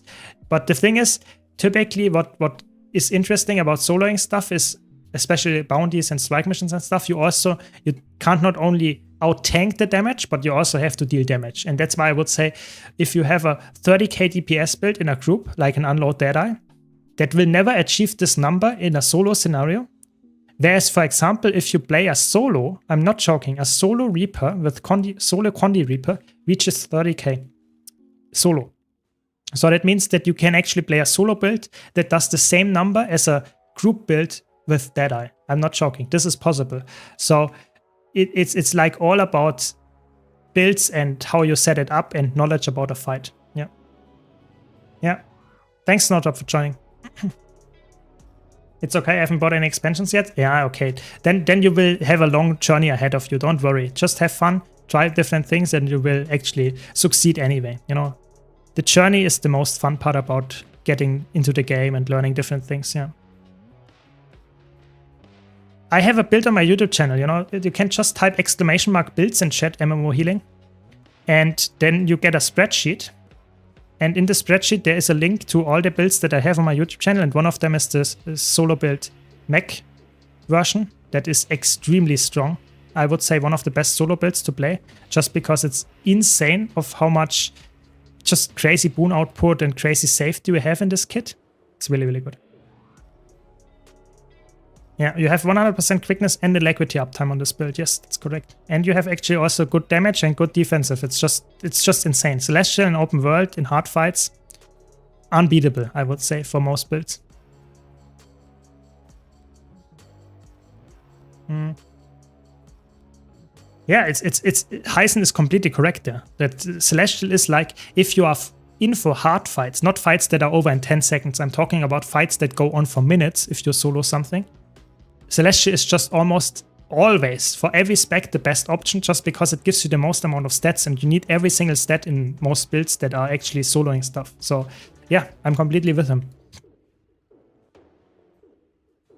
Bounty Hunter tier list. Let's see what I can come up with. Have some spicy tier list coming up, Filthy. You will like it. But if you have a mech tanking for you, might as well go full Berserker. I mean, that might be what you think, but at some point, going for full Berserker with not having quickness and alacrity and, for example, might all the time, that is definitely a DPS loss. Don't forget, quickness is a 50% DPS increase. So if you can't keep up 100% quickness because you're going for no boon duration, this is a 50% DPS loss. Yeah. So I will make the hot take here that a Berserker Mechanist with Rival does less DPS than a well-played Celestial Mechanist. Yeah, I'm not joking here. I'm pretty sure this is the case. So it's always about perception and how you play it. It's of course you're right in easy fights where you have like only 10-second fights and power burst damage without having crazy sustain. This is the way to go. Yeah, completely correct. Yeah, but if you fight, for example, crazy hard bosses, if you want to solo stuff that is like fractals or even raid bosses, I can always recommend you Nomixia's channel. They are doing crazy raid solos like Stossothor, Cairn. What did they do as well? Adina those bosses, they solo them on just a very good build made specifically for this encounter. And this is not a build that typically uses Berserker gear. It's more about build crafting builds that are specifically designed to kill those bosses and using specific builds with specific gear that is actually helping them survive while dealing crazy amounts of damage. Yeah. Welcome, DC. Welcome, welcome. Yeah, I'm doing well. I hope you're doing well too. For hit-based builds, I'd also say there's Marauder. For Condi, there's Ritualist. I think Marauder, you're completely right. Marauder can be a really safe pick as well, just to get some more hit points. Just keep in mind that getting more vitality, I talked about it yesterday on stream as well, getting more vitality means that you also decrease the efficiency of your healing. What do I mean by that? If you have a higher health pool, maximum health, your healing will not scale with that. So if you get healed for 100, I have like 20k health, that's a specific percentage. If I get 30k health, my 100 healing is way less value. So sometimes healing is like decreased from vitality. So toughness overall might be the better choice if you're not fighting Condi builds. Yeah. So stuff like that is like what you have to understand slowly.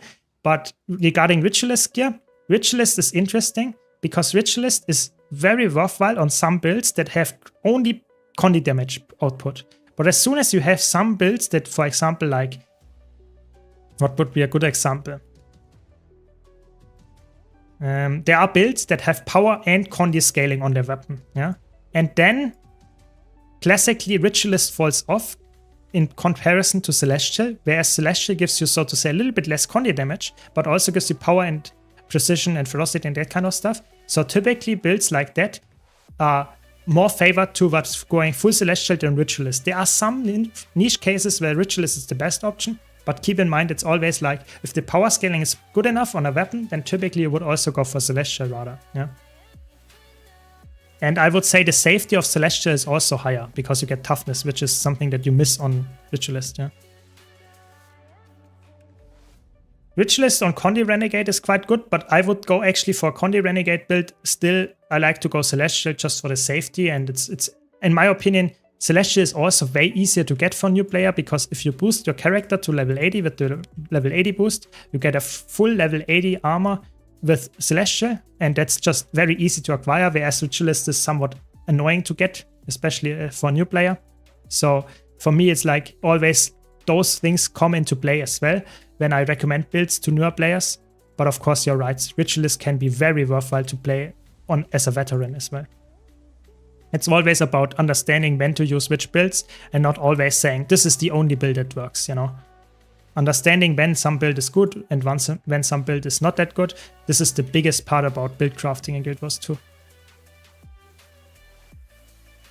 Harbinger is a good example of power in Condi. Exactly. Harbinger has amazing power scaling. So if you have a Harbinger build that uses Ritualist gear, that would be a little bit of grieving, because your auto attack in Shroud, for example, has crazy amounts of power scaling as well. So Celestial actually gets a lot of value from that. That's why Celestial Harbinger in World vs. World, for example, is also so good, because you actually do quite a lot of power damage as well.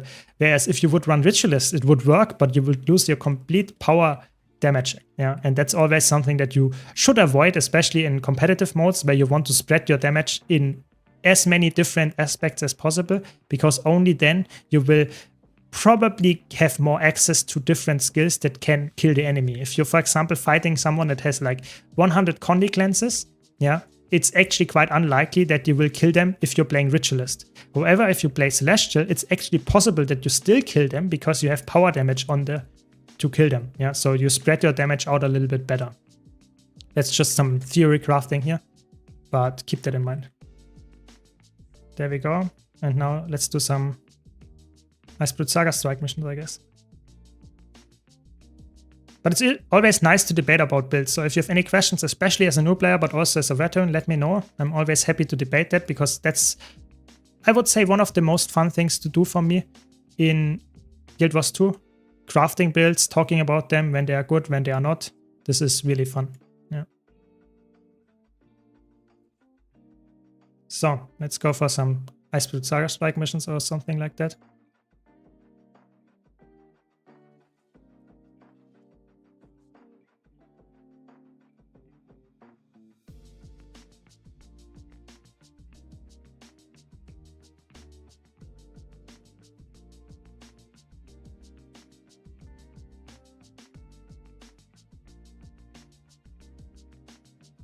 Do you ever use Nullfield? So Nullfield is an interesting skill. It is quite strong in competitive modes for a single reason, which is that it has a trait, this one, that when you cast a Glamour skill, which Nullfield is a Glamour skill, allies near the Glamour gain resistance and super speed. This is really, really good in competitive modes. Also, it's really good in PvE. But in PvE, typically resistance is a boon that is very niche. It's very good when you need it, but you don't need it that often. And super speed can be way easier provided by scrappers. Yeah. So it is really good in combination with this. If you don't run this trait, however, Nullfield is like not that crazy good. You know, you get boon removal, which is not really important in PvE for most fights. The condition removal can be good, but it's a pulsing one. So that means that if you get 6 conditions, it takes 6 seconds or 5 seconds to actually cleanse all of them. So might also not be the best option. In general, it's like, yeah, it's like I would say it's useful in some situations, but it's not always the best option. Yeah, wait, I have to go for Alacrity heal. Oops.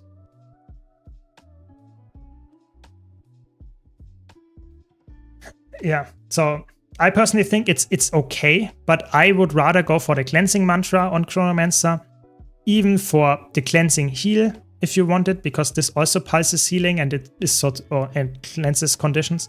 But you have so many cleanses with all your shatters, and that's why I also go for the Signal of Illusions, because it resets my shatters, so I can cleanse again with this trait and get the healing and get the boons. So for me, Signal of Illusions is way more value than just having a single Condi cleanse on the Nullfield.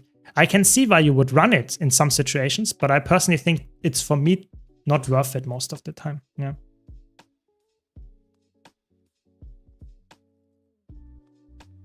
I guess we can start with Shiver Peaks.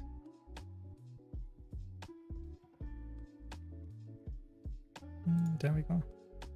Do you think some Mesmer or Guardian spec after balance pets for solo world versus world roaming would be better, and which would you take?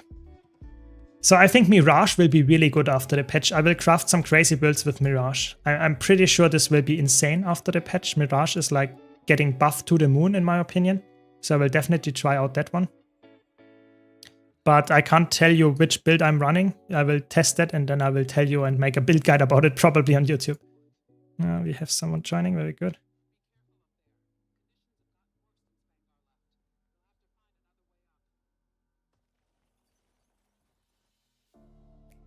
There we go. Your recent Spellbreaker video is very fun in convergences. Thanks to your build guide. Yeah, glad you enjoyed it. I mean, I really had fun crafting that one because this was like something that I had on my to-do list for quite a while, and I never found the time or the build or the energy to actually make it work. And when I tried it, I was so surprised and so positively surprised in that sense because it was such a fun build, you know. This is the interesting part, yeah. So glad you enjoy it. Nullfield is great for no pain, no gain on 99 cm till it starts moving. Yeah, that's why I would typically always go for Arcane Theory. You know, I would never, to be honest, really never go for Nullfield in terms of, because this is like guaranteed to hit, whereas this is like way slower, and sometimes you are not guaranteed to hit it when the boss moves and stuff. So I'm just always going for Arcane Theory. Yeah. Flame Legion Weaver next patch? Yeah, the stokes are up for those runes. Yeah. They have been climbing since like 3 years ago or something, yeah.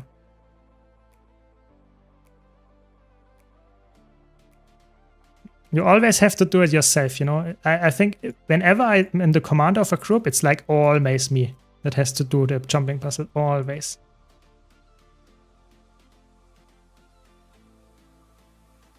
Yeah, I mean, Flame Legion is actually insane. Flame Legion,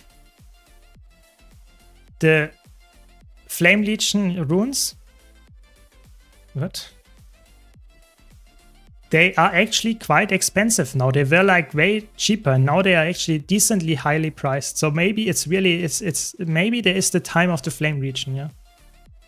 I'm a fan of Chronomancer heal with Signet trait and the boon extension. The problem is if you drop this one, for the boon extension one, you get crazy good boon uptime, but your healing is actually it's not bad, but you lose quite a bit and you lose a lot of cleansing.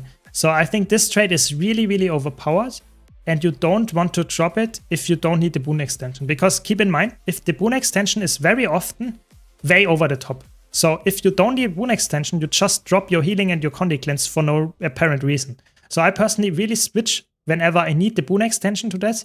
But typically I run the restorative illusions because this is just the best option for most scenarios. Yeah. But if you don't want to switch and swap, then you should learn, so to say, how much healing and cleansing output you actually have. But it's like I always say, go for the build that you enjoy the most. If you fill your role, everyone will be happy. You know, you don't have to explain what trade choices you make for all of them. Yeah. So let's go. Come in, come on, come in.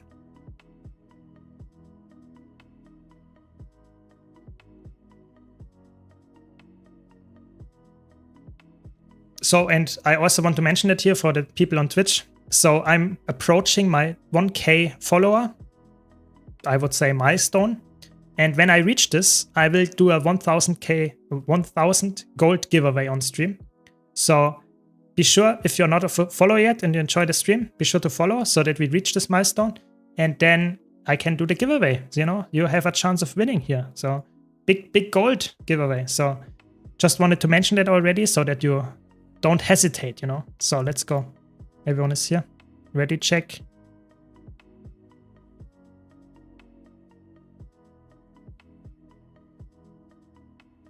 No, come on. 1 million gold. No, I misspoke. 1K gold. That's what I wanted to say. No million, 1 million gold. That would be a pain to send around. No, that's not what I want to. So the quickness uptime is actually quite bad. What's the problem? No, it's okay. It doesn't go to a gambler. I hope so too, you know. But it's a giveaway, you know. Everyone can win. At least every follower can win. So yeah. Will be fun, will be quite soon, I would say. Depends a bit on you, of course. If you follow, if you spread the channel to other people, then we will get the giveaway faster. But we will reach it at some point, don't worry.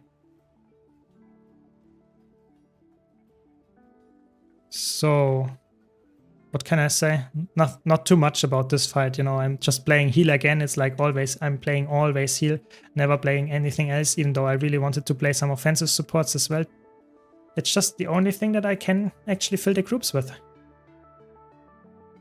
Thanks, MMO Healing. Thanks, Stefan and stuff, everyone, for following. Really appreciate it. Hope you enjoy the stream, not only for the giveaway, you know. 1 million gold giveaway. No, don't spread the wrong information. That's not gonna happen. I don't have that much. I just have 1 million account value. I can't give you my whole account value. That's just not possible. I need like 1K mystic coins. Just an idea for the next milestone, like playing CMs with Echo Fox 10 times. Yeah, the sad part is back in the old days, you know, where we could actually get mystic coins quite regularly from fractals and CMs. That was actually a decent farm, you know, doing it every day for mystic coins. But nowadays it's like really not that much mystic coins anymore. That's the sad part. Nice DC, very good. That's the right mindset. Okay, everyone is here, I hope. Now they are here, very good. I was actively vendoring MCs in the old days. Yes, when they came out of the monthly rewards and the weekly rewards, you know, this kind of stuff, this was insane, where you actually vendored this to just get some liquid gold back out because it was so dirt cheap then. Yeah, that was very old times. I can remember that, but if you would have saved all of those, you would be so happy now. But, you know, how could you have known that this changes so drastically? Yeah, that's just the market, you know, and how they changed the whole system. Like 5 times over, I guess. Nice. Welcome. You see. Thanks for the follow. Really appreciate it.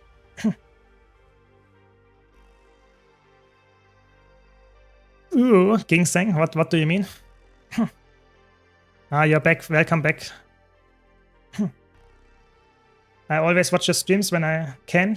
I I just never followed. Yeah, I mean, that's why I wanted to mention it, you know. I don't want to, let's say, force you to follow. It's completely up to you. If you enjoy my stream, then follow, and if not, then it's okay as well. Just wanted to mention that if we reach this milestone quite soon, which is probably gonna happen at the end of this week or next week, we will do a giveaway, 1k gold giveaway, just because we reached this nice milestone. Yeah, but it's not something that is like forcing you to do anything, you know. If you're regularly watching anyway, then I'm way more happy than if you just follow for the giveaway. So don't worry about it. But thanks if you want to support me. Really appreciate that. But if you have any feedback, any comments about my stream, how to improve it even further, let me know as well. I'm always happy to do that as well. Yeah, vendoring mystic coins, that's obviously, that sounds disgusting now, but back then it was like really, it was an item, like, I don't know, just some trophy that gave you a little bit of gold. It was really like, back then you didn't have that much value out of it, you know. It's just how over the course of time people changed what they did with it, how you get them, and that actually changed the value of it drastically. But before then, I mean, there was no reason to expect this would be crazy different. Yeah.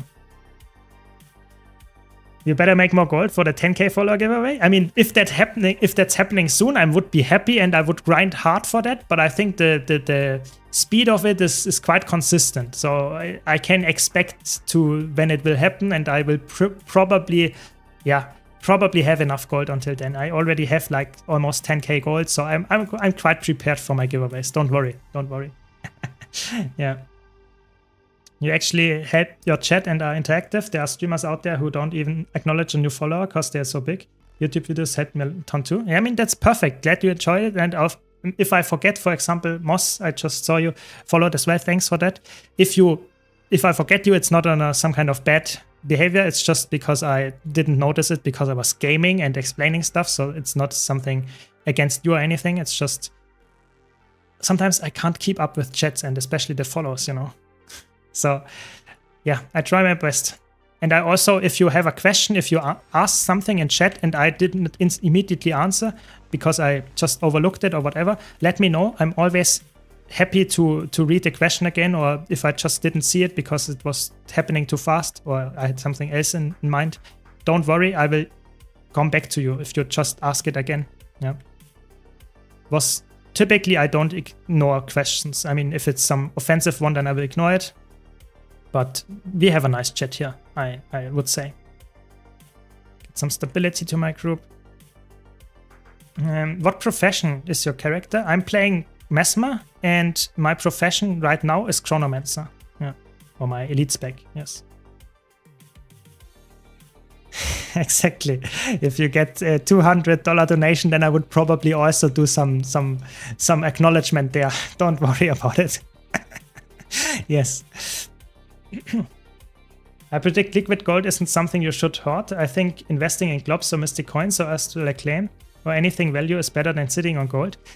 I think this is a hard decision because oftentimes it's like gold, yes, might be not the most, let's say, it might change what you can do with it. But the problem is if you invest like 1k gold into mystic coins and then they put out a new method to get mystic coins and they drop like 50%, then it means that it's like you lost 50% of your value. So I think liquid gold is the only value that they try to keep constant. So for the most part, I would actually say liquid gold is one of the safest ways to save money because they will never change it too much because of this system with the transaction with the gems. They don't want gold to be crazy cheap and you can easily get gems, but they also don't want it the other way around. So I personally think it's actually quite likely that it stays quite similar. They have done a good job in the last 13 years to balance the economy in a way that there is not too much inflation or deflation. So I think it's actually quite likely that it stays like that. So I personally would say sitting on gold is not a bad thing. Sitting on Ectos, sitting on mystic coins is also not a bad thing. But it could really bite you in the ass if you saved up like 10k mystic coins and then they make a new way how to get mystic coins and it's really easily accessible and they drop like half or even further in price and you just lose half of your value. That's what I mean. Yeah. Ass, yeah, you got the pun. Yes.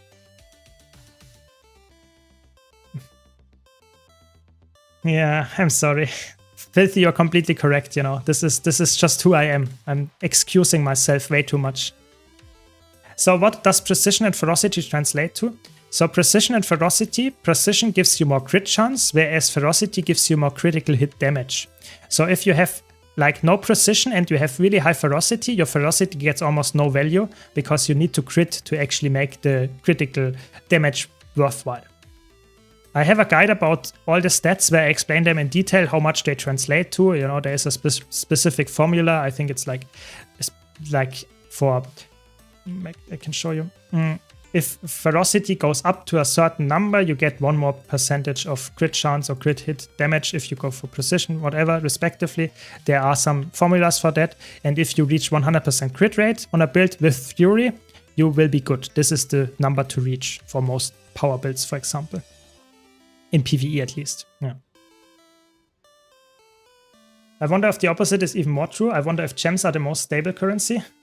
Obviously, the gems to gold transversion sucks to deal with them. I think the interesting part is, I think it's like because they are bound in either direction, I think they are balancing each other out. I think they are caring about the gems. You are correct. I put it in the different way around. Yes, I think you are correct. But I think because they are balancing each other out, I think it's actually, I think it leads to being quite stable over time. Yes, there is an increase in the gem prices, so to say, over the course of time, over years.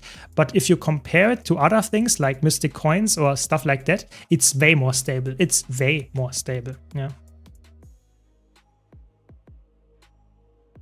It depends a bit, Filthy. If you want to play a tank in raids, then I would go for Celestial. If you want to play, for example, a nice boon output Firebrand without tanking, then it's typically better to go for Ritualist. Ritualist is a little bit more damage, whereas Celestial is the more boon and tanky and healing variant. Celestial is always like you fill the healer role. Keep that in mind. Ritualist is filling the quickness DPS role. Yeah, this is the difference there. So both of them are fine. I would say Viper is also fine, or even Grieving Gear can be really good on Firebrand as well, because you're mostly burning damage. You should check out Snow Crows, depending on the build that you're using, or what you want to fill which role. But yes, in general, both of them can work on Firebrand.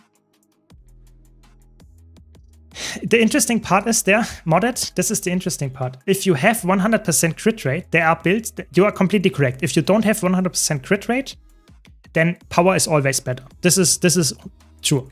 But if you have some builds are actually more likely to be happy about power than ferocity, even on 100% crit rate. It depends on the build, on which attack is actually scaling, how well or how bad with the powers. Yeah? If you increase your power by 100, if you have a badly scaling power attack, ferocity is better because it increases the percentage of the damage. Whereas power scales, so to say, differently for each attack.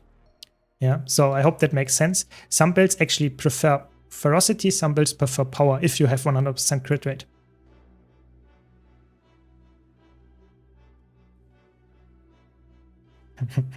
Not even ANET knows, since they don't have an economist. Yeah, they don't have a community manager and don't have an economist anymore. They say this is unnecessary. We don't need that stuff. Yeah, exactly. What do you think is the strongest two-player combo to go for PvE? Elect DPS? What builds? So I would go for two-player builds. I would probably... Come on, ready check. I personally would go for... what would I go for? Probably some kind of quick DPS catalyst. I think this one is really good if for the open world. And what else would I go for? Oh, we lost someone. That's not good. Let me think about it a little bit. Because Catalyst is pumping out a crazy amount of boons, yeah, as a quick DPS. That's why I would put Catalyst in top of that list. Yeah, I tried to heal my guy here, but it doesn't work out well. Oh, they're dying left and right. Why are they dying left and right?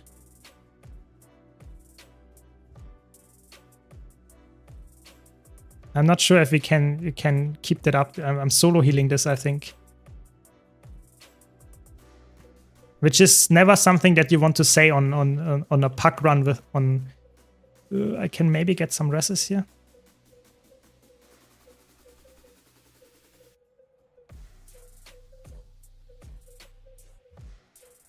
This is intense. I will come back to your question after this fight. I just want to make sure that we actually don't die here. Because losing a healer in this fight is actually not something that you actually want to have happen to your party. I can't rest this guy. I'm almost out of heals. No.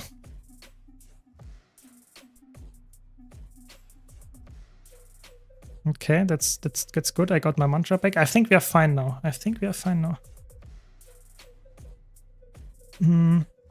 Okay, CCing. Nice, we did it. Easy. Who needs 2 healers? Yeah.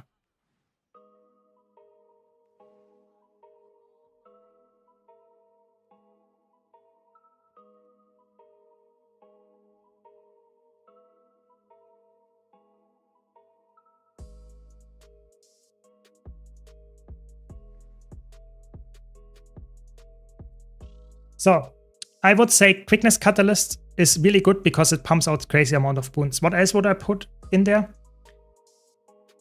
What is really good? I mean, every single build works. I think you could play an Alacrity DPS with it again, or you could also go just for full DPS because Alacrity is not absolutely necessary. I think Alacrity, Chronomancer, and Quickness Catalyst, I think those 2 can do almost everything because they have crazy amounts of damage. If you want a healer, you can also go for a healing Alacrity Spectre, for example. Celestial Spectre or Celestial Scourge, and you have healing as well in there. I think this is the combo I would go for, probably. Yeah. Yeah, highlight of the stream, Bone Skinner with only 1 healer. Yeah. I would guess that the strongest 2-player combo is whatever you like the most for most PvE content. Most open world PvE fights are pretty trivial as long as you know the mechanics very well. That's obviously very true, good point. But I'm saying if you want to optimize the most, I think a Catalyst is actually really, really good because you provide so many boons that other classes as a quick DPS don't provide.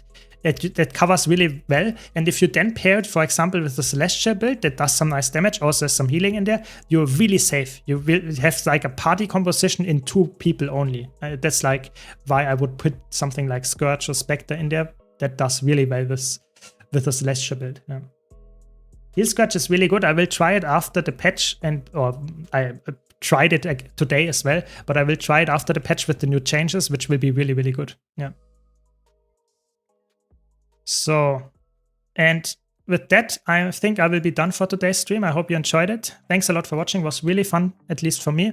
Thanks for all the follows, the subs. Be sure to check out my YouTube channel if you haven't already. We have some really crazy content coming up. I'm really hyped about the next few videos that I already have up there. So be sure to check them out. Big tier list enjoyer, big debates coming up. Yeah, thanks everyone. It was really fun. Hope to see you around. Have a nice rest of the week. We see us hopefully on Saturday. Thanks a lot. Have a nice night. See you. Thanks for the followers. Really appreciate it.